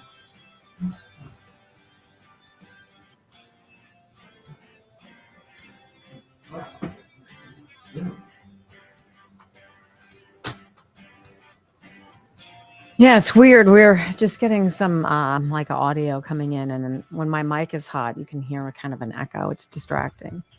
So I'll take the echo, so you don't take the echo, but still, how about no more echo? Are you still getting the echo? When you came in before and fixed it, yes. Yeah. So it didn't. No. Chris, I don't understand this. That's the return. Yeah. Do you want me to text him? No. Hey, 1096 on X. Hello. I'm glad you're here. And all of you who put this out there for us, thank you so much. I know a lot of you retweet it. And I appreciate that. I am not. No. Just when you're well, and not in my headsets, just out of the machine. So I'm not getting anything in my headsets. It's just out of the machine. I come down here to the machine, see it says X. Right, but it seems like it's this. It's over here. Okay. But realistically, the speaker's off. Right. So. Well, realistically, the camera is locked, and as I was talking to the camera in the 9 o'clock open, it started to flash. So I'm going to say it's my magic energy. I am where all things electronic go to die, just so you know. It's true. If you ever want great connectivity, don't ever be around me. Oh my gosh, no. I don't know what it is. It's so frustrating, but I'm so used to it that I'm like, of course the internet doesn't work. Of course the system crashed. Oh, of course the lights went out. Right? No, those on X do not see the Rumble comments. People on the app don't see the Rumble comments. They have their own chats. Sounds very exclusionary. All right. So Gary Varvel apparently played fast pitch too. Oh, yeah? He's kind of a badass, which is why he's my boyfriend. Well, you don't call me a badass. Well, you're not my boyfriend. What? I played men's fast pitch softball for 40 years. Mine's baseball. And I played better. Hey, uh-huh. Just saying. I played better. 55.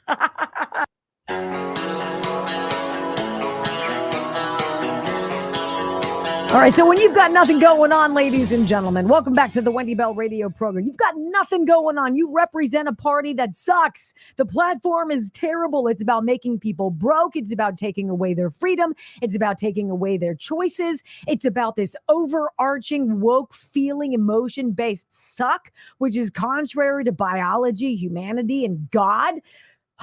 Yeah, you'd kind of be a little annoyed, wouldn't you? You'd be angry like Jen Psaki always, like Cory Booker, who, by the way, is a good speaker. I like how he communicates. I wish it was honest. I wish he was telling the truth and not the garbage you're about to hear. If you have nobody to run on, if your candidate is walking around dazed and confused, the meander in chief, if you will, who people need to guide, whether it be the Easter Bunny, the Secret Service, or, Barack Obama off stage over the weekend, if that's your guy, you got to point fingers. You got to deflect. You got to say, hey, don't worry about what's going on over here. Did you see that fire over there? Oh my gosh. Except what they're trying to sell isn't really working. And what is it? Donald Trump, the insurrectionist. January 6th, the stain on America's history books, right?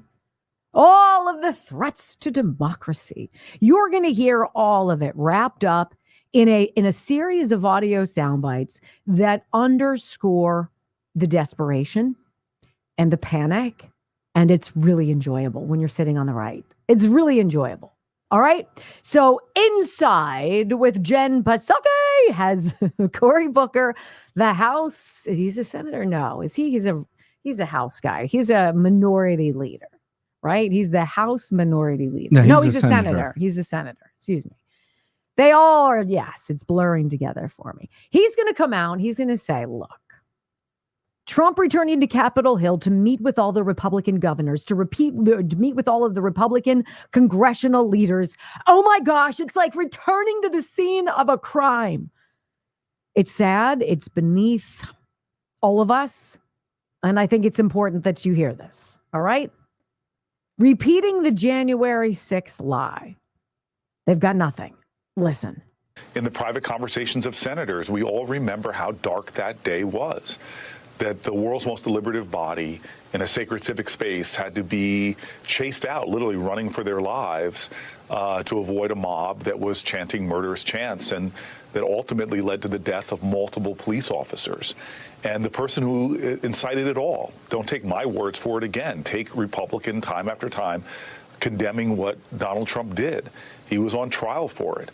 He was impeached, and ultimately numbers of Republicans voted to convict him for what he did. And he showed back up at the scene of the crime, and people who spoke very passionately about a president of the United States really undermining the dignity of the office and inspiring a riot showed back up to the Capitol. It brought a lot of that pain back. Oh boy. Oh, Cory. I don't know how you're going to deal, Cory. I know. It was so scary. It was so scary.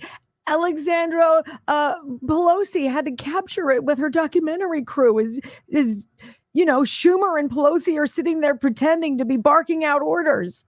Come on, Cory. Running for their lives. We were running for our lives.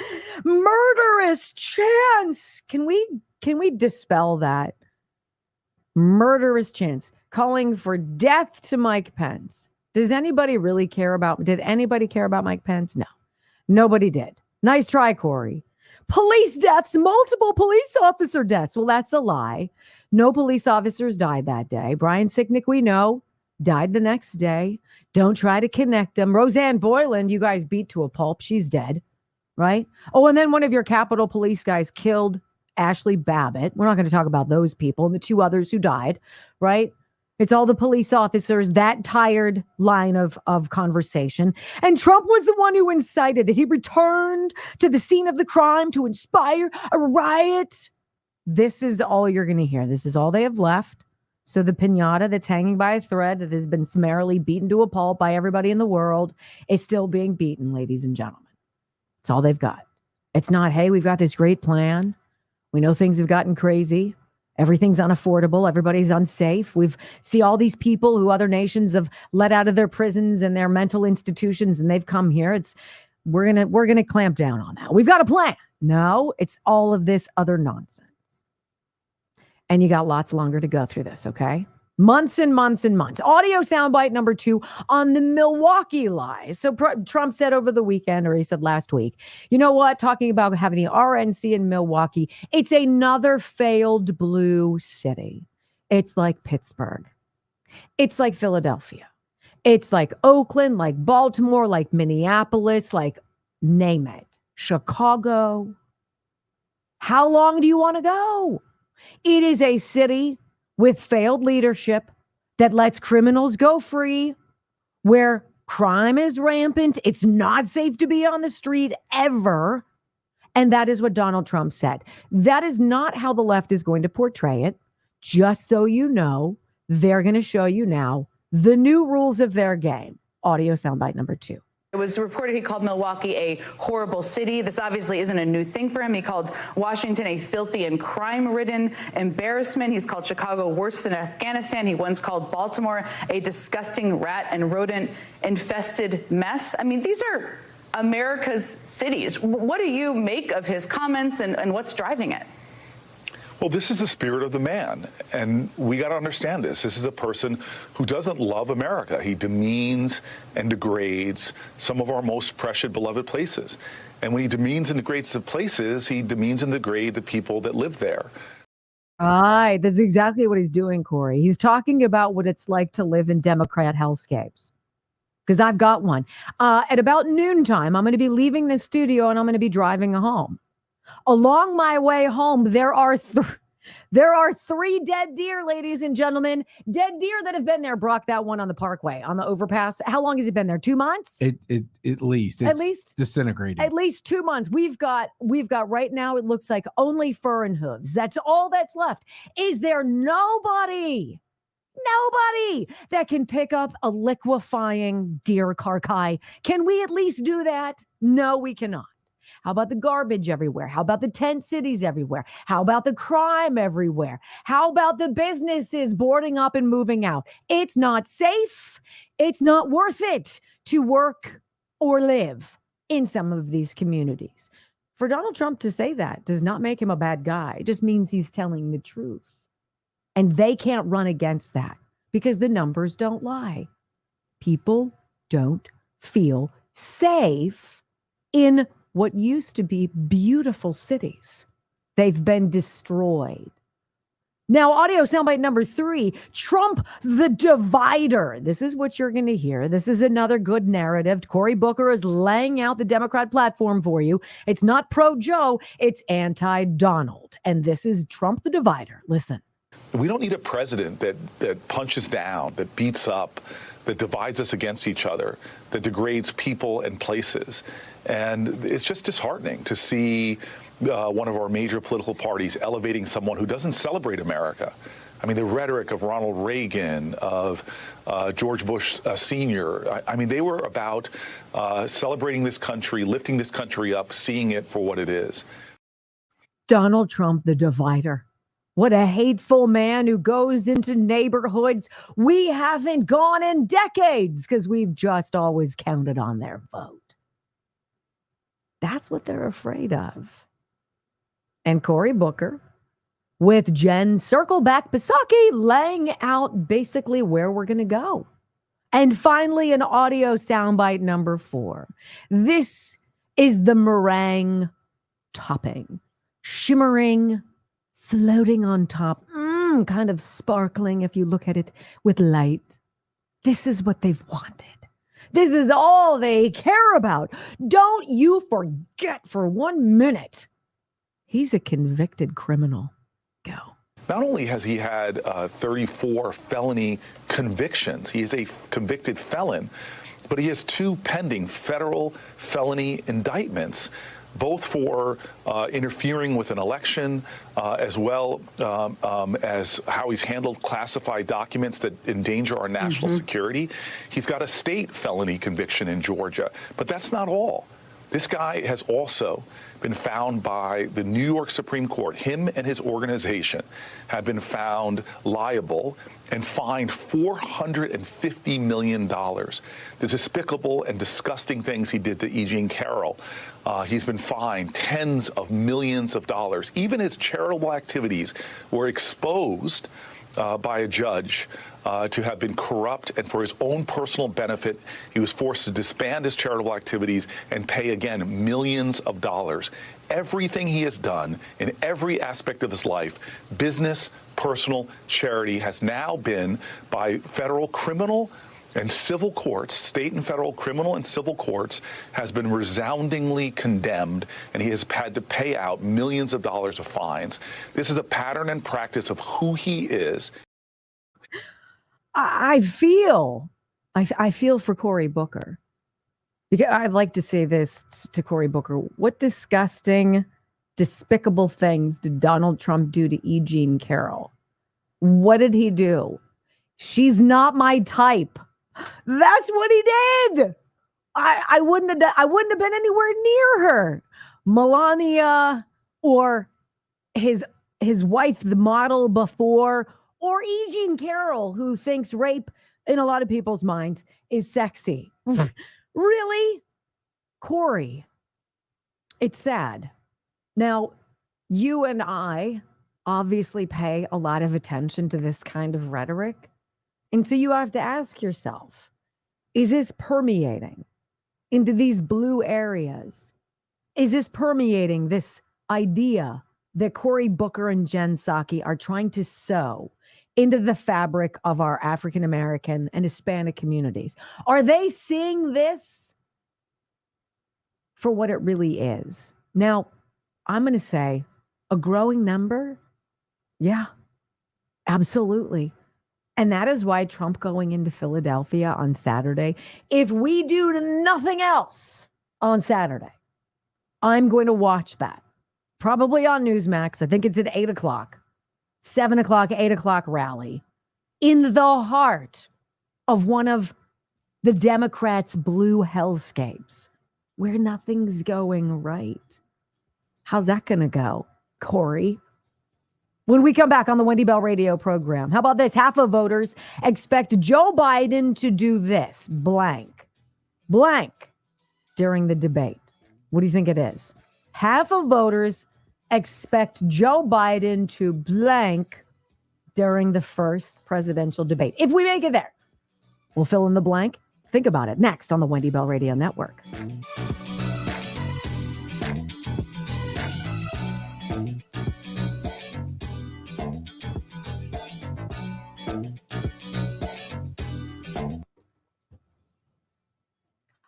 So the thing that's great about listening to Cory Booker and Jen Psaki is that they show you the roadmap, right?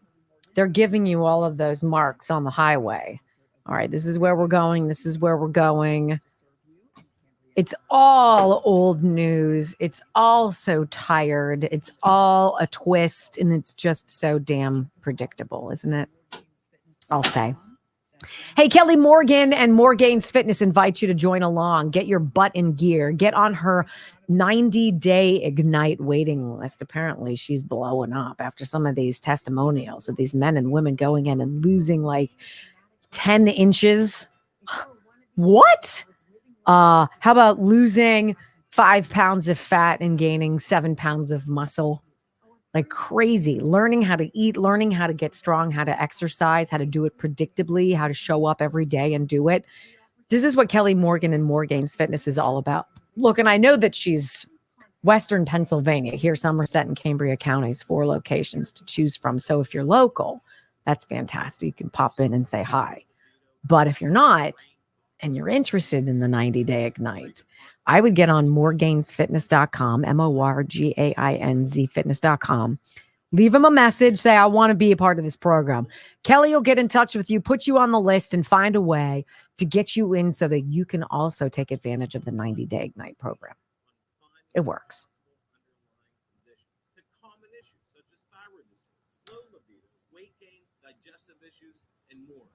I know it's aggravating for you. It just doesn't make sense because it just all of a sudden started, right? Correct. Mm-hmm. So what's happening is he usually keeps my mic hot so I can respond to organically to some of the audio sound bites. But because I think it's coming from this one, I'll listen more next time because I'm sure it'll still be doing it. I'm not hearing it.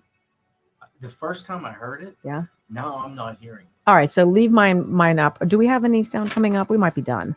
Of course, now. But it doesn't make sense because if I can't hear it on the back feed. No, I don't disagree. Oh, we have no. Oh, we do. Yes, thank you. We do have sound. It's very distasteful, by the way you just did that. Oh, did you just go? Did you just do it? Oh, okay. No, it wasn't towards you. Okay. Just gonna beat that crap down real fast. Always expecting the worst. Oh, please. I have my magic wand for that. Where did it go? I like to have it close by. You never know when you're going to need it. Right? All right. So when I came in the first time, that speaker was up. Yes. So, which I don't know why that would have.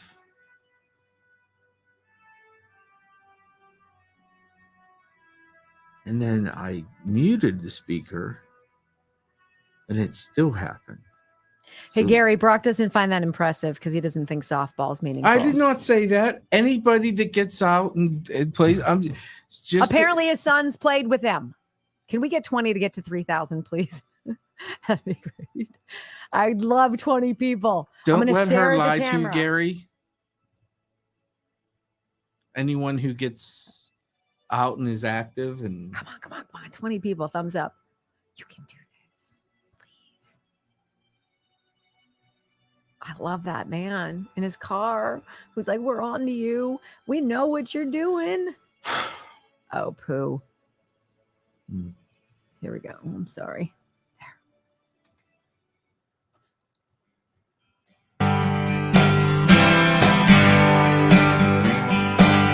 All right, welcome back to the Wendy Bell Radio program. Before the break, I dropped this on you. Half of voters expect Biden to blank during his first debate in Atlanta. What do you think it is? All right. It's to forget where he is and wander off the wrong side of the stage. That's terrible. Who's polling this? People who are paying attention. Here you go. Almost half of likely voters expect President Joe Biden to make a series of embarrassing flubs when he goes head-to-head with Donald Trump in their first debate later this month. How many of you actually think it's going to happen? I think it has to happen. I'm not expecting a whole lot from it. And I think it's intriguing that people want both Trump and Biden to be drug tested. Can you imagine that? At what point in American history, can you imagine if they had asked Ronald Reagan to take a drug test?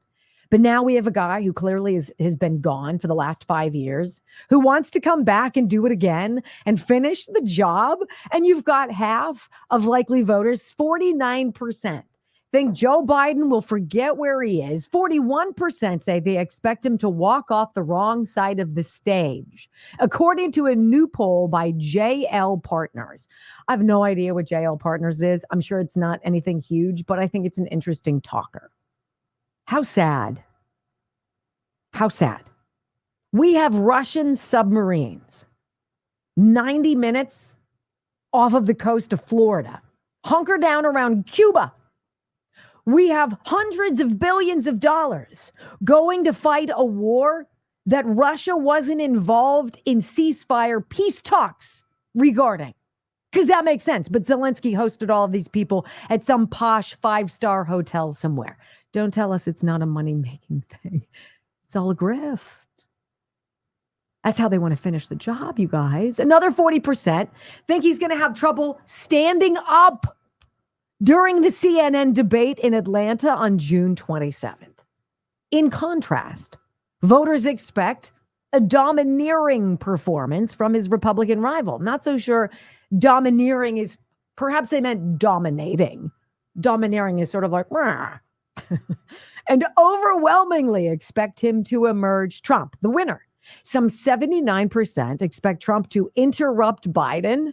It's funny. 54% think his microphone will be cut off at some point. This is literally where we are. We are now taking bets. We're now taking wagers over if Joe Biden is going to try to tell somebody not to jump, right? Or to shake hands with the air, or to partially sit down, and for the White House to furiously spin the story. He was just drinking in the audience. Oh, wait a minute, there was none. This is going to be interesting, friends. So they, JL Partners, whoever they are, polled 500 likely voters from June 10th to 11th and asked them what they expected to happen when Biden and Trump face off in their first presidential debate. James Johnson apparently is a pollster. He said the numbers were absolutely punishing for Joe Biden. Quote, they show voters deep concerns about his ability to govern. However, there may be a medium-term win for Biden in that Trump has clearly set expectations for Biden in the debate very low. I don't think so.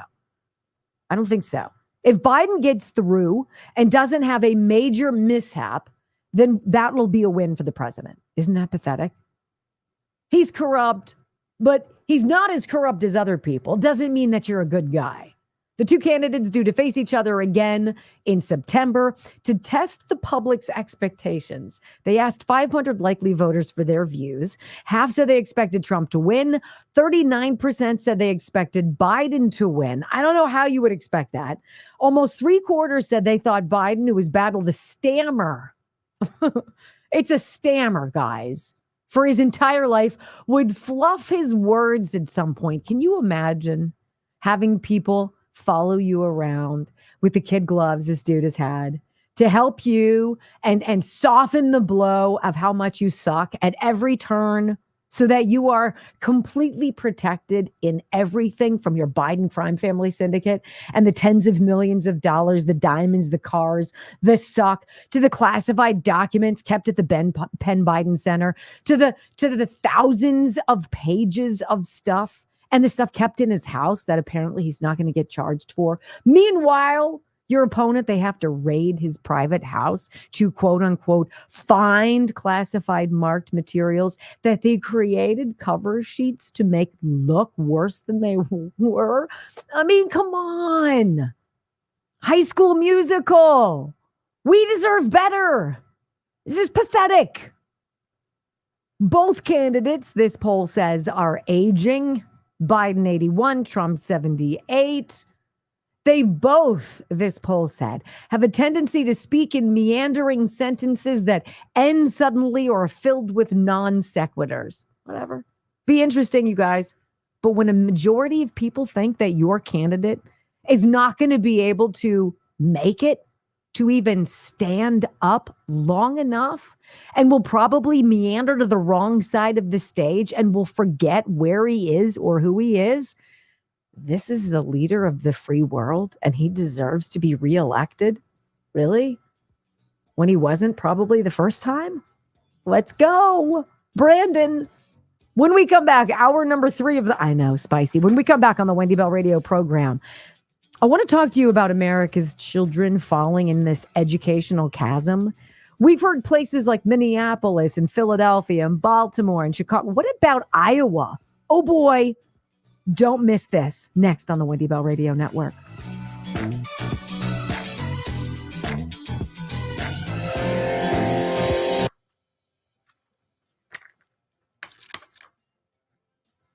See, could you hear it when I was playing the bumper music coming? Could not. See, could not. Now, see, that's where the craziness comes in. I understand. Yeah. Your mic is hot. Right. But you're not hearing it. Correct. 3.11. Look at you guys go. Thank you. 10-9 watching, 1,300 on Twitter. Great to have you. Thank you, guys. Let's talk. Who do we want to talk about? Ooh. I'm going to bring this up. I've got a great time to tell you guys about Field of Greens. You know, I think to me, the best testimonial I received about Field of Greens came from a gentleman whose wife was diagnosed with cancer during COVID. I believe it was ovarian cancer. And so she was on this toxic cocktail of drugs and was sick as stink and just felt terrible and lost her hair and was just sluggish. And he heard me talking about Field of Greens and this immediate result that you see in your skin and in your fingernails and in your hair. Like fingernails get super strong and your skin kind of glows a little bit and your hair is super shiny. And he's like, you know what? I got nothing to lose. I'm going to buy some Field of Greens for my wife as she comes out of cancer. So her hair started to come back. And he's like, Wendy, I kid you not, her hair never looked that good. It was thick. It was shiny. It was healthy. It was beautiful. She looked great. And her doctor was like, what are you doing? And she was like, I'm drinking Field of Greens. And they were like, keep doing it. Keep doing it. Now, if you get Field of Greens and you've never done so before, I believe it's 15%. Let me verify. Yes, we're going to get you started. 15% off Field of Greens. And by the way, each whole organic fruit and vegetable in Field of Greens is medically chosen for a specific part of your body, whether it's your circulation, your lungs, your digestive system, your heart, all of it. All of these things selected purposefully to benefit your body. 15% off, free shipping, fieldofgreens.com, promo code Wendy. Try I love the lemon lime. That's my jam, lemon lime. But you're going to like it. Are you still? How do you spell Polled? Polled? Yes. Yes.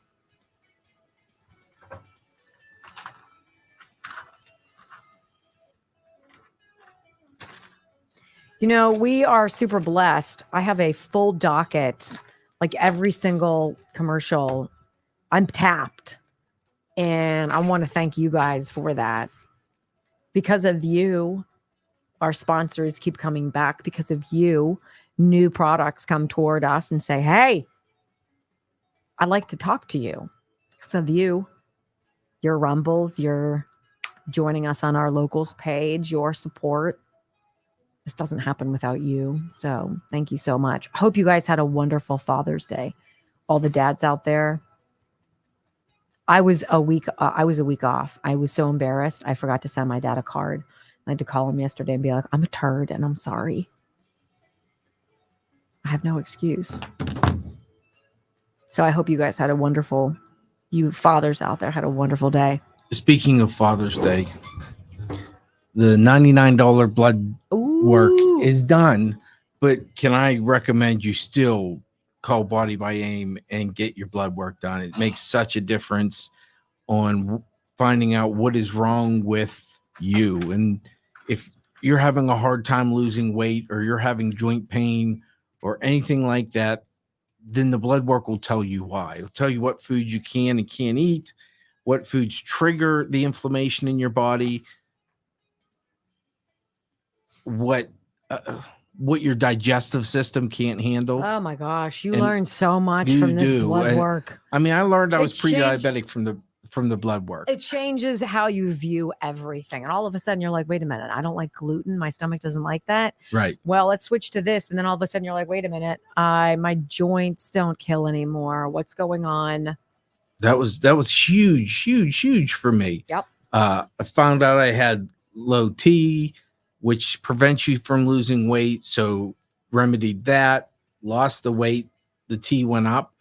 I was deficient in the sun vitamin. Vitamin D. Yeah. Gotta have it, babe. But now you can go do the whole program and you can drop a ton of weight. But now they have the jump start, which is what I'm doing.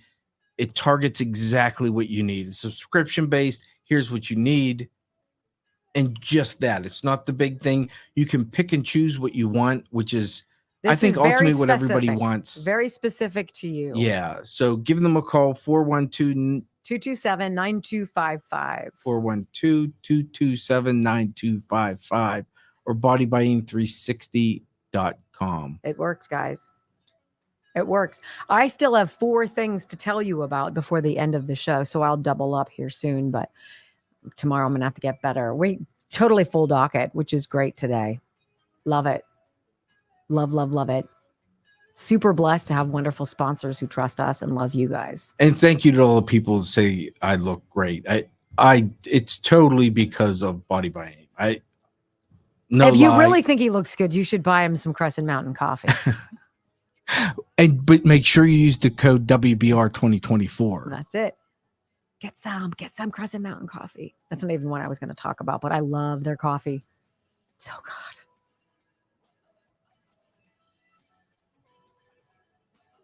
All right, where are we It's not hard diet and exercise, but finding out what you can and can't eat is what makes the difference.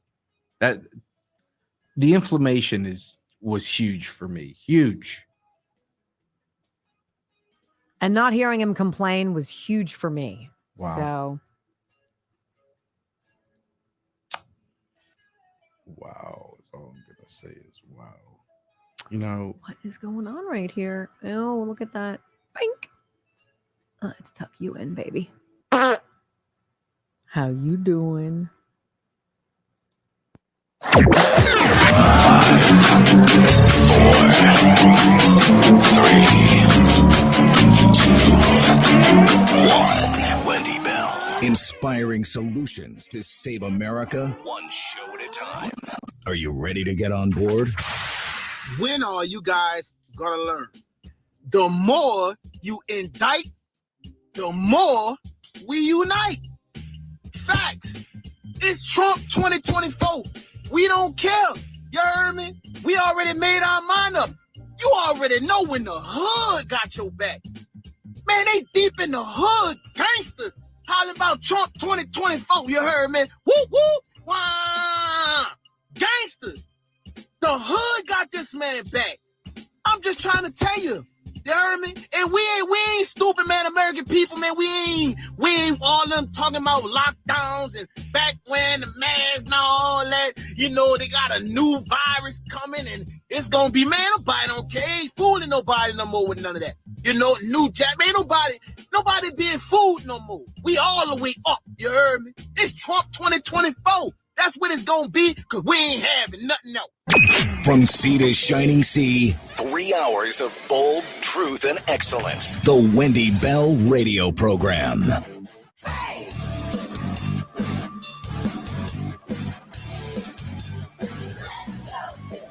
Welcome back. Hour 3 of the Wendy Bell Radio Program, and a wonderful, warm welcome to all of you paying attention on the Wendy Bell Radio Podcast. Wherever you get your favorite listening material, just plug us in, Wendy Bell Radio. Download us onto your phone or your tablet. Take us with you wherever you go. I think you're really like the podcast. It's so nice. More than 2.5 million people have already gotten the app onto the podcast onto their phone. So join our army. So glad you're here. Okay, so we talk about Donald Trump making inroads in these kind of cracking the code in these blue communities. It's really not cracking the code. It's showing up. It's showing up. It's listening. It's paying attention. It's realizing that we all fundamentally want the same things. Our backgrounds, our views of the world might be slightly different based on how we were raised, maybe based on our heritage. But fundamentally, are we even all that different? We're not. Because, you know, Black parents, Hispanic parents, they want exactly what everybody else wants. They want the best for their children. And that means starting in school. If President Trump went into Philadelphia, let's say, on Saturday, and he gets an opportunity to speak in a zip code, but he's not really meant to, And he says, come, join with us. Let's have a conversation. And he says, I believe that your children should get the finest education, that all of our children should get the best teachers, the best instruction, the best moral guidance that we as parents are in charge of, but that you have access to these people. How far would that go in Philadelphia? I'm going to go pretty far. Because the fact of the matter is, as countries like India and China are kicking the snot, aptitude-wise, out of our children, the chasm caused by COVID, caused by radical left teachers, unions, and people who suck like Randy Weingarten, who I don't know whoever put this person in charge, the same way I have no idea how Tony Fauci became in charge. I guess you have to be dark and corrupt and dirty because that's who they are. Ew. These people are not interested in the wellness of the people. And it's demonstrated by these absolutely cataclysmically poor test scores. Now, I'm not talking about dark blue areas. I'm not taking you to San Francisco. We're not talking the Los Angeles Unified School District. We're not going out to Baltimore to the public school system there or to St. Paul. We're going to Iowa. And the situation in Iowa is critical. Headline justthenews.com. A quarter of Iowa students are chronically absent from school. And that's just showing up. Let's talk about aptitude-wise.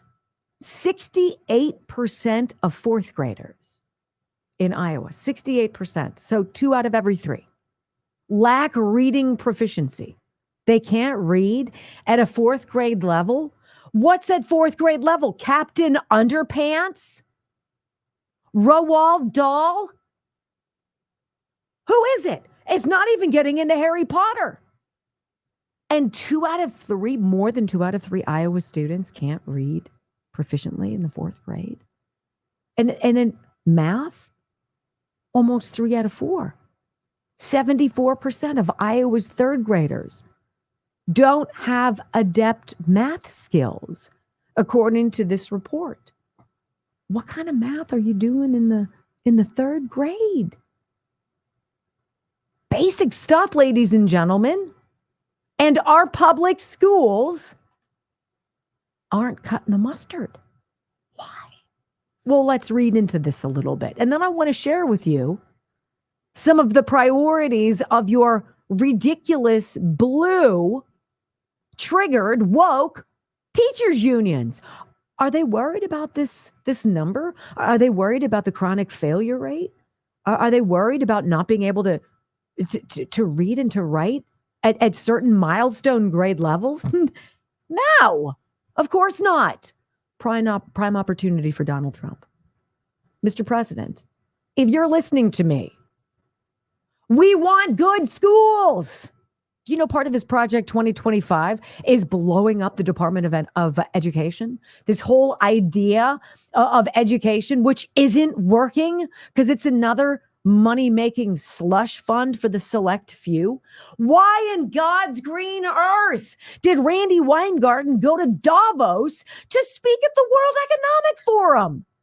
Look, sister, you need to stay here and figure out what's going on, or, of course, be eliminated, because what's going on is failure. 26% of Iowa students are considered chronically absent. That's a parent thing, according to a new report that measures the well-being of children.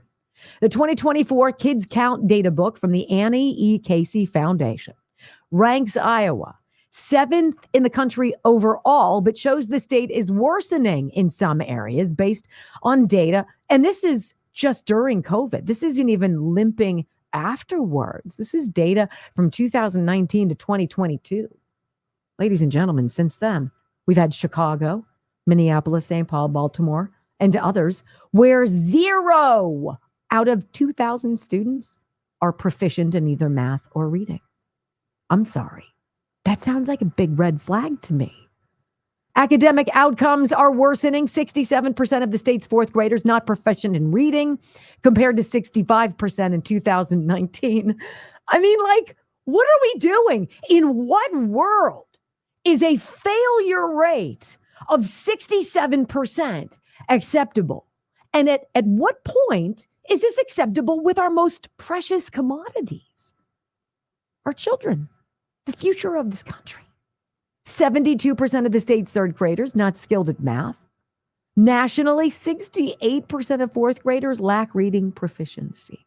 And 74% of the state's third graders don't have adept math skills. So what are we doing? Well, we're failing. So let's see what the teachers union is talking about, shall we? Let's hop on over here to thedailycaller.com. We could be having a powwow and saying, holy smokes, something's happening. Maybe we ought not introduce the transition closet or litter boxes because some of our students are playing with the farce of, I think I'm a cat. And we think that's okay, right? And maybe we shouldn't stop letting boys use the girls' dressing rooms and just get back to the basics. We're going to say the Pledge of Allegiance, right? And we're going to actually learn how to work. Let's go. Now, teachers union issues list of climate demands as students struggle to read at grade level. Climate demands. You don't have teachers. You have activists. These are products of your woke colleges and universities. They've churned out generation after generation of activists. There's a reason why, 0% of NPR's editors out of 87 people were registered Republicans. How many of your professors in college or your teachers in the high school or middle school areas are conservative, do you think? I'm going to say it is a paltry few. A list of climate demands. The Chicago Teachers Union is making climate-related demands in contract negotiations as the city's students continue to struggle mightily in the classroom. How about you teach? How about we get kids to read, and then we'll worry about how we're destroying the planet, okay?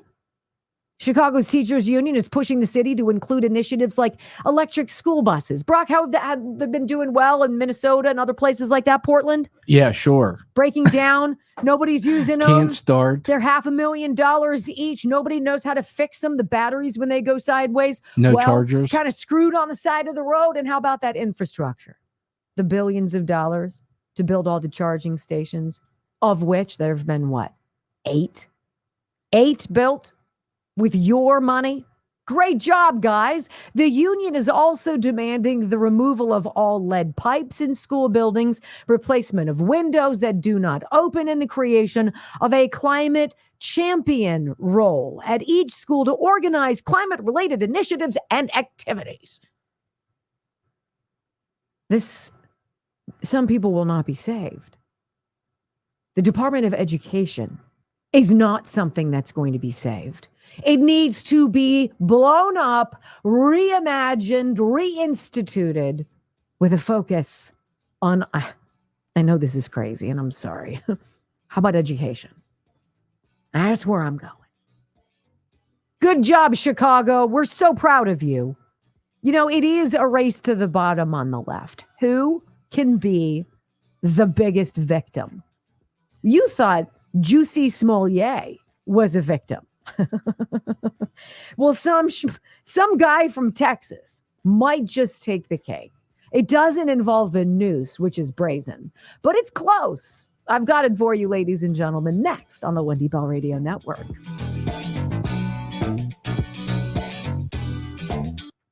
Juicy Smollett. I love that. All right, I'm going to tell you about two people I love. First, the Irelands. Got to love IrelandContracting.com. 1-800-NEW-ROOF. IrelandContracting.com. Look, new windows, whole house, new windows, new front door, maybe a new bay window, maybe a skylight, some sun tunnels, whatever the case might be. All right. 36 months, 0% financing. That's pretty amazing. That's what you get from Ireland Contracting as a Wendy Bell Radio follower.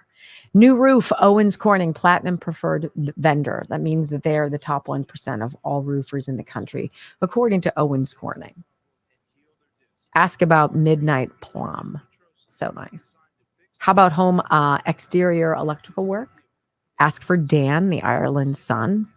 New siding, soffit, fascia gutters, downspouts, all of that. IrelandContracting.com. 1-800-NEW-ROOF. You will love them. They're fantastic people. And they stand by the work they do. You can be confident you're going to get a great result. Period. 1-800-NEW-ROOF. IrelandContracting.com. Now, I normally talk about Texas Bullion here, and I will because it's important. Texas Bullion Exchange, TexasBullion.com.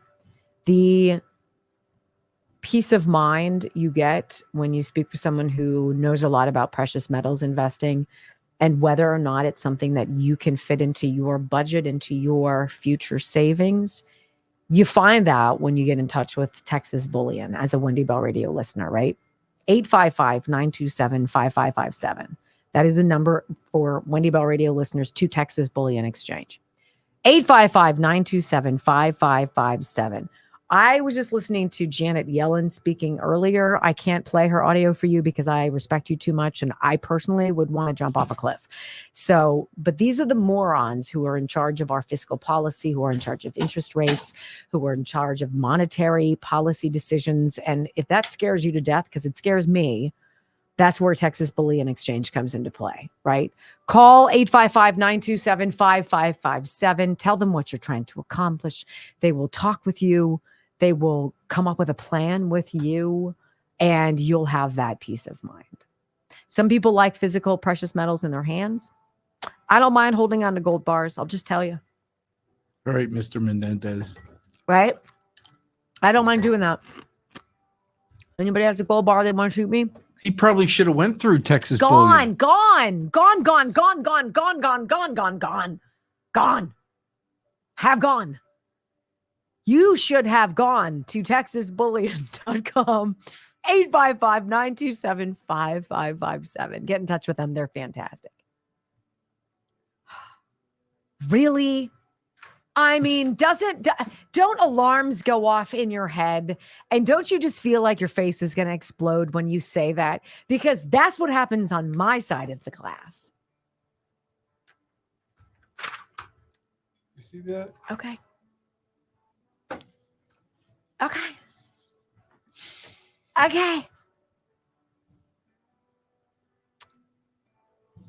Honestly, does anybody else go?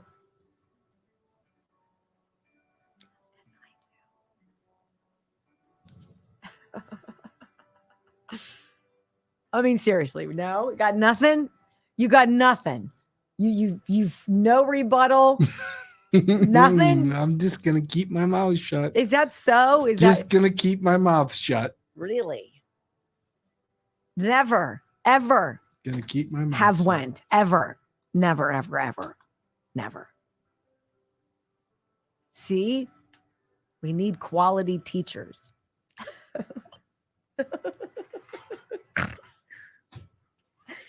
Oh.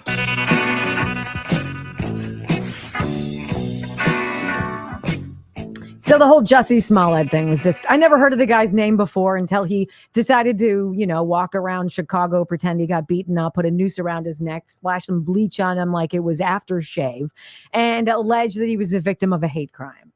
Really? It's just so sad. And watching somebody limp the lie to the finish line and just be so ridiculed and so pathetic. When you pity somebody that you could taste it in your mouth, that's how I feel about Jussie Smollett. Well, this guy apparently has the same, importance deficiency, weakness, insecurity. I don't know, but it's really sad that you would create, allegedly, a social media account from which you could attack yourself. I don't know about you guys. I don't like being a victim. Victimhood is completely reprehensible to me. It's not an attractive color on anybody. But according to ABC 13 Eyewitness News, Fort Bend County candidate, this is Texas, has been charged with allegedly faking racist social media attacks against himself. Why? What's going on, friends? It's so much deeper than just the basic day-to-day. My heavens, do some people out there need therapy? Fort Bend County, Texas. KTRK Television.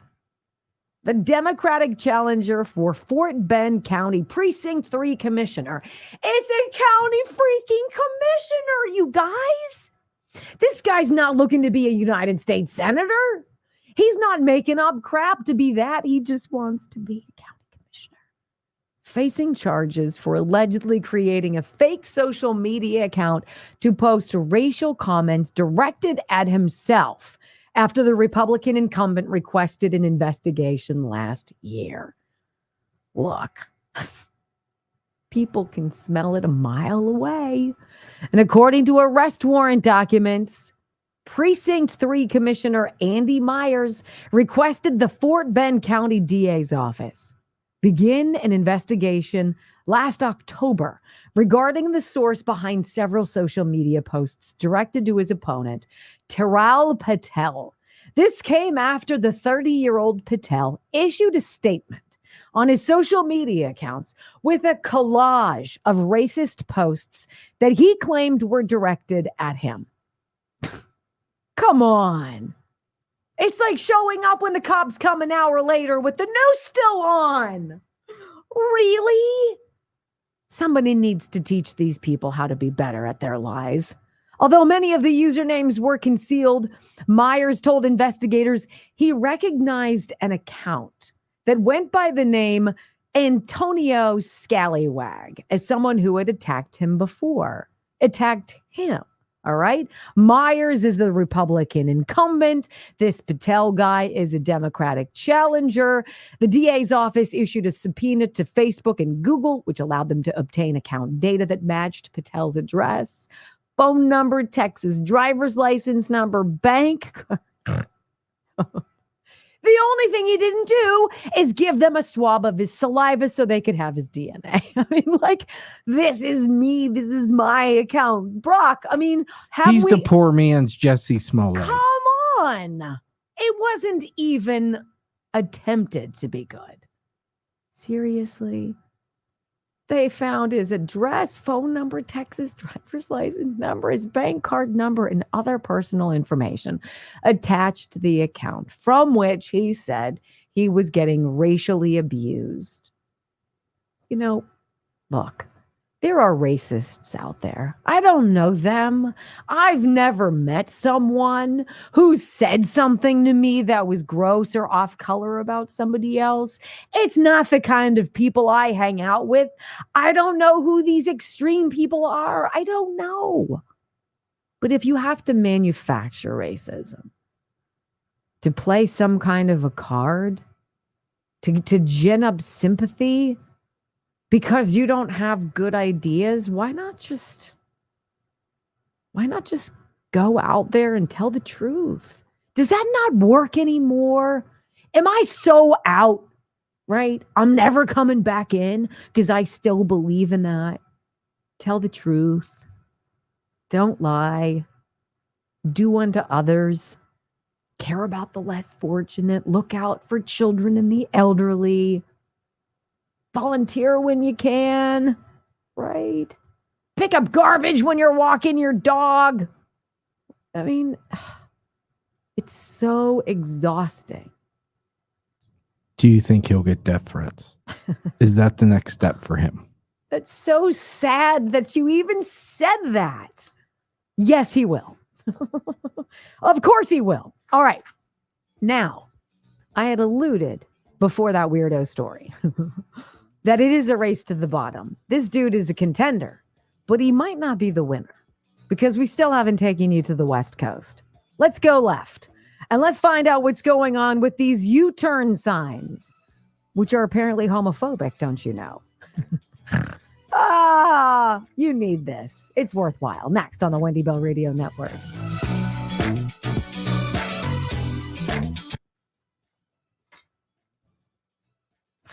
You get death threats. Okay, I'm going to guess that your medicine cabinet is packed full of all sorts of medicines that don't work or things that you've been fished into buying on QVC or you've seen in various mailers, whatever. And you're like, ooh, that sounds like it's going to work. And you realize after you get it, you're like, fudge. We're all desperate for the get pain-free quick thing. Well, CB Distillery is different. And I like CB Distillery for what they do specific to anxiety and stress and sleep. Like if you've ever had a hard time falling asleep and it goes days, oh my gosh. It's dangerous for somebody like Brock because he can have seizures, right? CB Distillery has gummies, these formulations for edibles, which are obviously the derivative of the hemp plant, all the medicinal value that we've known about for thousands and thousands of years. Finally, in 2018, approved to go forward and to be accessible to all of us for relaxation, stress reduction, and sleep. The formulations work. They just do. And if you're in that camp where you need something like that to take the edge off, this is not the material that gets you high. This is not addictive. It is healing, though, and it is helpful. It is cbdistillery.com. How about this? All real natural products, effective CBD solutions designed to help support your health. And in 2 non-clinical surveys, and I love that they admit that. Look, this is in a non-clinical environment. 81% of customers experienced more calm. 80% said CBD helped with their pain after physical activities. And an impressive 90% said they slept better with CBD. Mm-hmm. CBDistillery.com, 2 million customers, 100% money back guarantee. This is the source you can trust. I have a 20% off discount to get you started. CBDistillery.com, use Wendy as your code for checkout. All right. You're going to like them. CBDistillery.com. I went 3 days.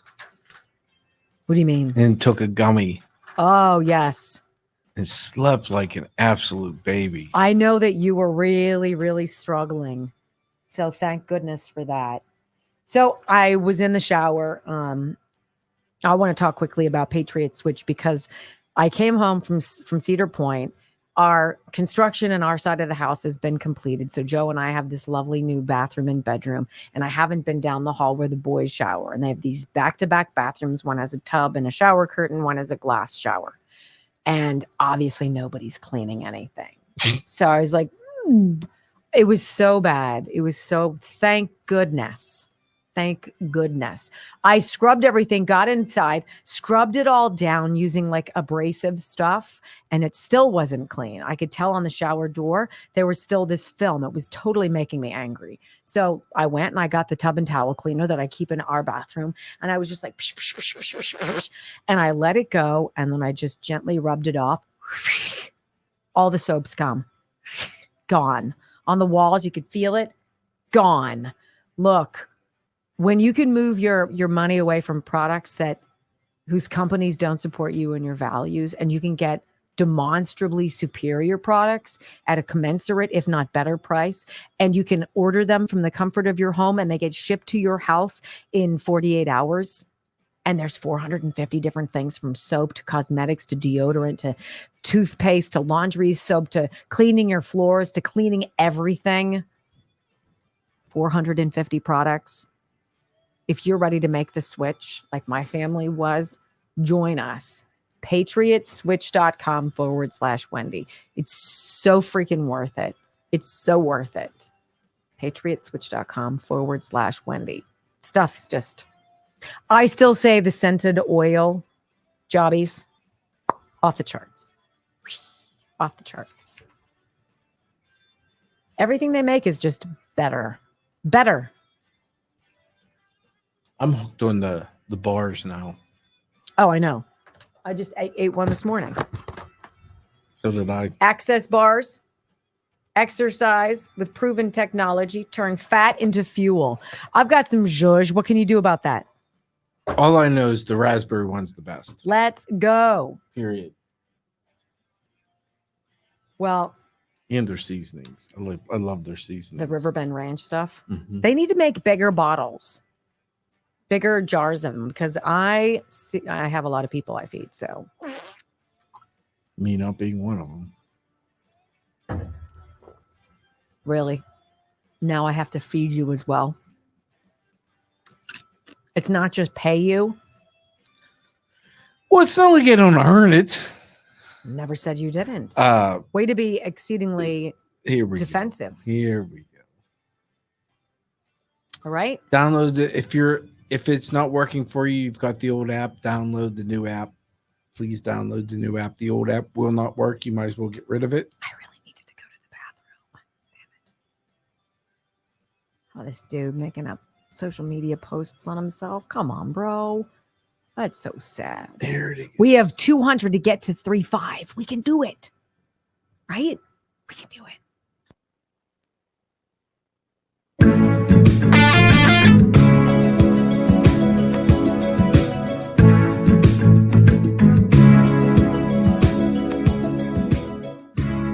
I stopped an old man along the way, hoping to find some old forgotten words or ancient melodies. He turned to me as if to say, hurry boy, it's waiting there for you. Gotta take a lot to drag me away from you. There's nothing that 100 men or more could ever do. I bless the rains down in Africa.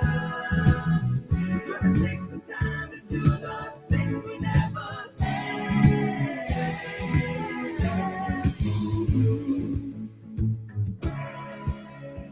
So we talk about this race to the bottom. And it's such a waste of time. So much of these climate initiatives, these pride initiatives, it's all so contrary to progress. It's America in retrograde. Get bogged down by all of this nonsense that doesn't do anything to make America great. And take your eye off the prize. And it's gross. I mean, that we have people in California. It could be anywhere. But people in California celebrating the removal of traffic signs. Because don't you know those traffic signs are discriminatory? They're homophobic. Stop. I grew up with a father who I could trigger really well. Let's just say that. I could say he's had a volatile relationship with me growing up because I was a piece of work. That would be correct. It was my fault. But I knew the limit. I knew exactly how far I could take him before I was going to be sorry. We've stopped knowing that point. We've stopped being the barometers, feeling the pressure in the room, feeling the public sentiment about something. We're tired. I'm tired. I think Pride Month is stupid. I don't know why on earth some television news gal who's a black woman who posted something on straight Pride Month should apologize and or be fired from her job. Because what we're seeing is there are certain groups that get extra. Extra isn't equal, it's extra. And extra means that you sign up for an idiotic ideology that's not based in science, it's not based in biology, it's based in feelings, and it's exhausting. So the story from the Daily Call or dailywire.com. Los Angeles removes a homophobic U-turn signs, multiple signs, and the jokes write themselves. It is so dumb. And the video of these quote unquote officials. Yay! We've eradicated our town of these nasty U-turn signs. Good for us. And we wonder why our kids can't read. Really? And there's a drag queen. You know, if your heroes are cheaters and liars and drag queens and people who just don't ever do anything for the benefit of the many, I get it. No wonder why the left always is angry. I got to play this audio for you, though, because it's worthwhile. All right? Los Angeles City Council members reportedly removed no U-turn signs from a gay neighborhood over concerns that they would be viewed as homophobic. Nobody is looking at signs that say, don't make a U-turn, and saying, honey, that's homophobic. Really?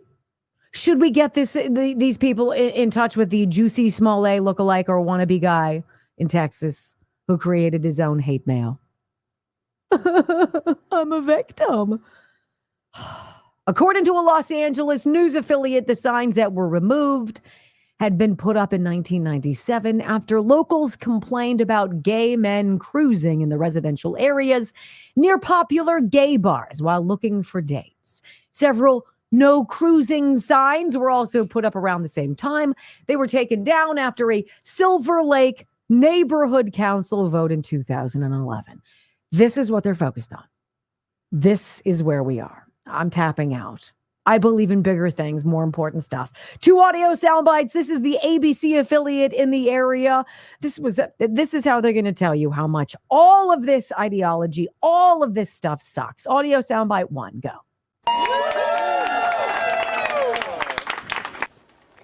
LA City Council members Hugo Soto Martinez and Nithya Raman were on hand today to help remove the signs. They say the no cruising and no U-turn signs were put up in the 1990s to prevent people in the gay community from meeting up with other gay people. Really? I mean, really? You are now moderately dumber. And I'm sorry, but you're about to get quite a bit more so. And the people who, of course, like, yay! You've got your drag queen. You've got some transgender individual in various forms of Rachel Richard Levine. Just going to put it out there. And I believe this is the individual who's now going to speak, explaining the revisionist history of the no U-turn sign, just in case you guys weren't informed. Here you go. I was also surprised that these U-turn signs were still up. And at first, they seem a little, okay, it's just a no U-turn sign. But when you learn the history of it and you realize that these were used to profile gay people, it's so important that we have these removed. The LA City Council members say the signs were put up after the gay community began to grow and because there was a gay bar in that area. I'm sorry. Is this why fitness influencer Jillian Michaels is taking off? She's leaving California. She's done. Is that maybe why? Now, this is a woman whose politics I probably would not agree with. But when you hear somebody who's gay, who checks every single woke box out there, who's fed up with this like Russian roulette of suck, and she's like, I'm tapped out, I'm out of here. Imagine how many others feel the same way. I want you to hear this again. Fitness influencer Jillian Michaels. And she says this, I hold 1 million cards in your woke victimology poker. And I'm done. This is like the black man in the car who sees exactly what's going on. We're done. We see through you. It's exhausting. And I don't want to be here anymore. Go. I grew up here. I'm a woman. I'm a gay woman. My mom's a Jew. My dad's an Arab. I have a black kid. And believe it or not, my son is half Latin, even though he doesn't look like it. I hold 1 million cards in your game of woke victimology poker. And when I leave California, maybe you've lost your mind. Just maybe. Like, when you have me running from home, maybe It's gone way too far. What was the line? Like what was it? My God, I guess girl, there's not enough. enough time. And I actually take this line from Bill and Elon Musk, and they're like, I actually haven't changed. Yes. The world around me is shifting, and I haven't moved. So some of these laws that are passing here are absolutely mind-boggling in relation to crime, protecting our kids. Like, we're decriminalizing everything, which arguably I would probably be okay with, but we're not regulating any of it. Right. So it's like, okay, you're going to decriminalize sex work, but only so women can legally loiter on the streets. Like, not to keep them safe, not to have them pay taxes, not to make them, regularly check for STDs, not to take away the pimps out of the equation. It's like, if you made that argument to me, I'd be like, well, yes, we want, of course. I mean, I could be liberal. I could go there with you. But I grew up this way.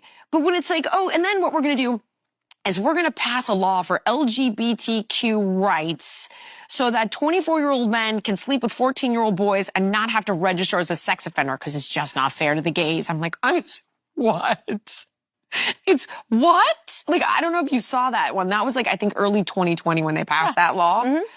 And I was like, if a 24-year-old man touches my 14-year-old son, I will get a gun and take matters into my own hands. Yes. Like, are you kidding? Or the fact that a 12-year-old child can be put on off-label cancer drugs to irreparably change their body. Again, if my son came to me and said, Mom, my daughter, I think I'm trans, I'd say, okay, like, you want to dress this way? You want me to call you whatever the heck you want me to fine. Explore it. I love you. I'm cool. Like, do you, as long as we're safe. But we're not changing your body until it's fully developed. I'm sorry. Conversation's over. Can't get a tattoo. Exactly. Are you crazy? It's insane. Like, I just can't. It's madness. It's madness to me. I could go on and on and on, and it's madness.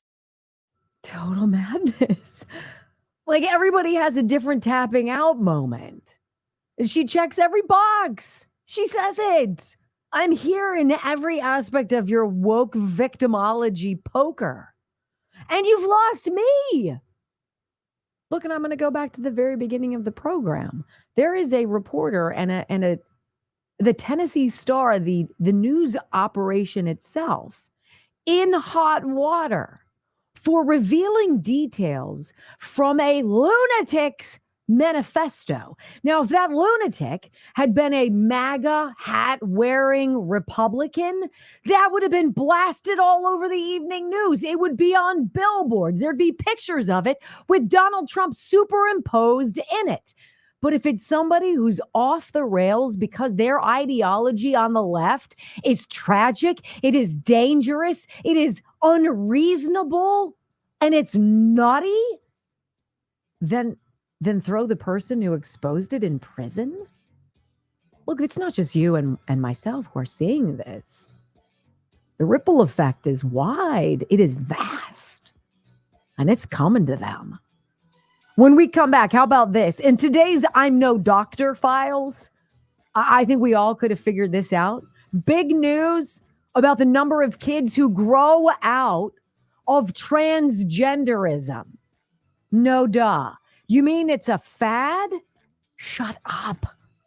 Well, let's go there next on the Wendy Bell Radio Network.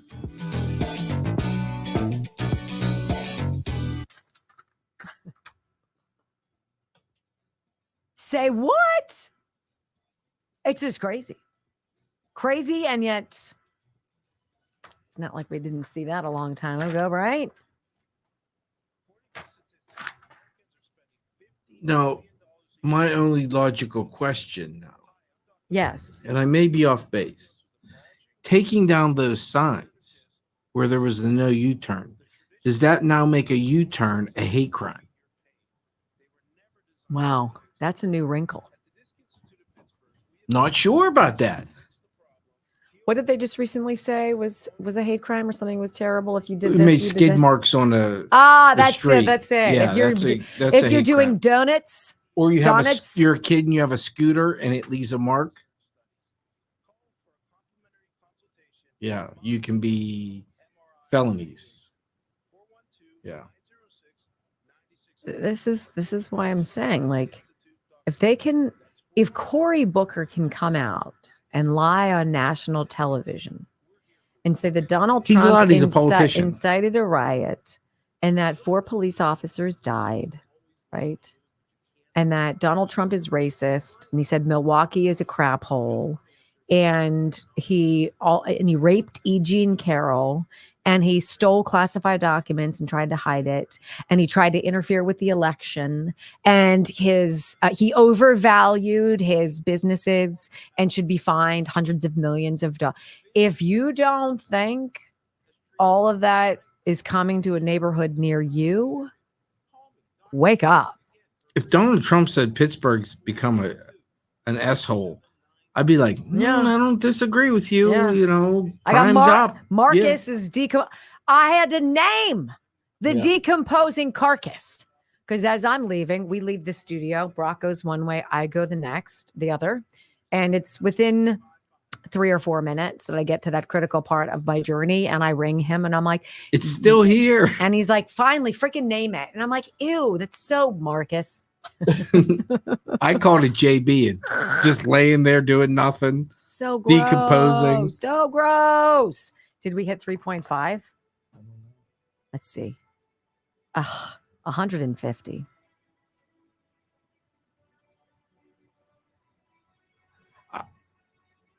Yeah, and our friend Matt Krupp says that I was robbed twice in 45 minutes on Mitchell Street in downtown Milwaukee, and that was years ago. It's a crap hole, right? Yeah, I mean, I'm not telling you anything y'all don't know. Downtown St. Louis, Matthew. You and I know St. Louis. That's where we both came from. How's it going there? I saw someone do a U-turn this morning. That is a hate I was crime. going to make a citizen's arrest. Did you have a noose in your car? No, I could have thrown it around the tire or something. Yeah, you know? right? Yeah, You do see a lot of people driving like dipsticks. Me? Yeah. Oh, yeah. Because I'll be talking to you and you're like, why do people think they can stop in the middle of the road? Oh, it's yeah. like women who stop at the top of an escalator. I'm like, are you dumb? Or is that just baked into the chick DNA? Because nobody should stop at the top of an escalator. And then they're like, ugh. And you're like, I swear to God, I'll throat punch you and throw you down the stairs. What makes me angry is people will stop at like Ubers. Oh, They'll stop yeah, anywhere. And it's like, dude, you could pull off to the side of the road. Yeah. And then they're flashers. You're like, oh, that makes Oh, it well, better that that you makes it backed up better. all of the traffic Yeah. behind us. Yeah, that's Brock does have borderline road rage. Brock does. Wow. Wow. Don't let her fool you. She gets mean and fast. Real fast.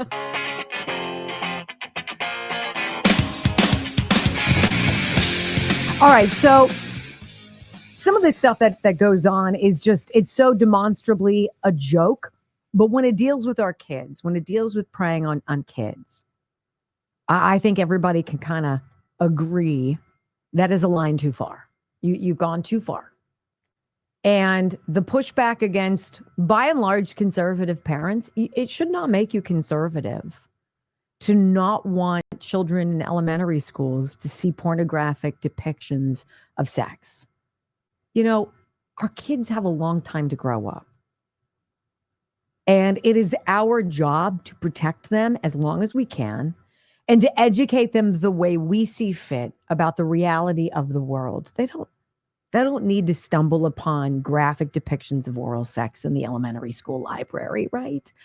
We don't need to be talking to them in school about, well, you know, if you don't feel like you're born into the right body, it's okay. Come with me. I mean, what are we doing?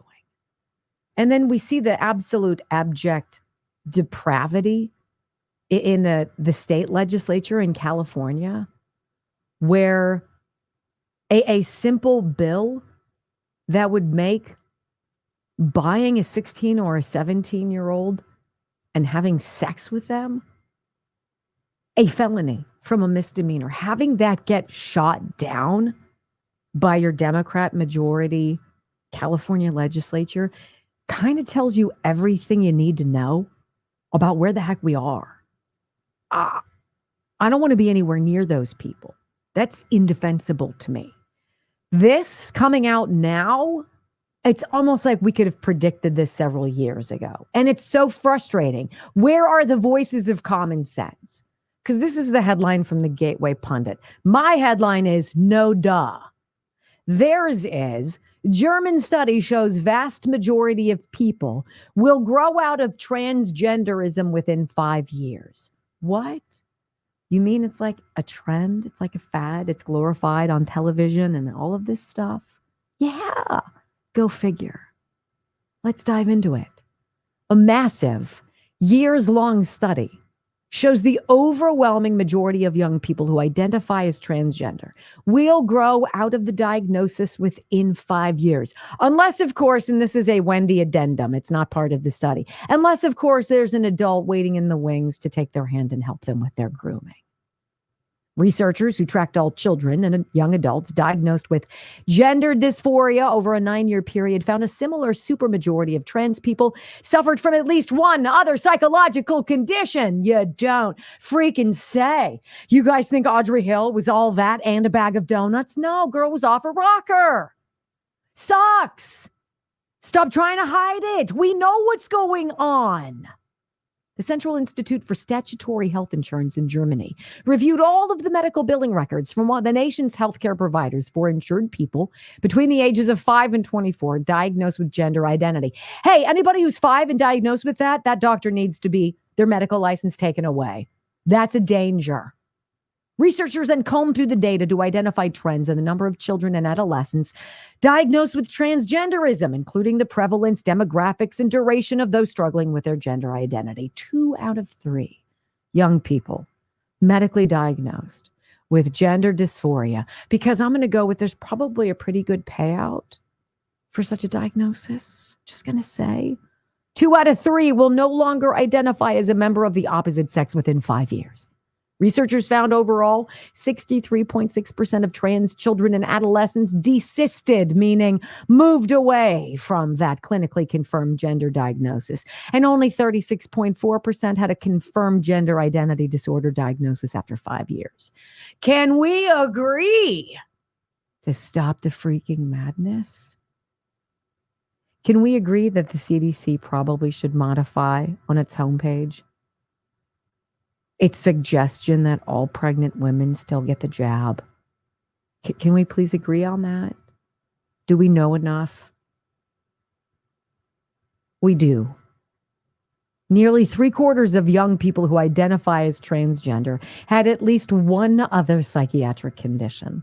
Trans young people were most likely to suffer from depressive disorders, an outright majority of females and about half of males, as well as anxiety disorders, emotionally unstable personality disorders of the borderline type, attention deficit hyperactivity disorder, and post-traumatic stress disorder. Do you know what I feel? And this is not to say that there are people out there who struggle. There are. But getting kids off of phones, go outside and play. Go read a book that doesn't show oral sex between men. Let's get back to the basic family values. You know, that Project 2025 that Cory Booker says Donald Trump is tyrannically pushing. He wants to threaten democracy. No. The American family is hungry. We want good, traditional family values. Do you know who else does? Everybody. Period. It's just that simple. Now that's a winning platform. Hey, we hope you come back tomorrow. Same time, same place, 21 hours away. I don't know how I'm going to make it until then. Thanks for tuning into the Wendy Bell Radio program. Have a great day, everybody. Peace.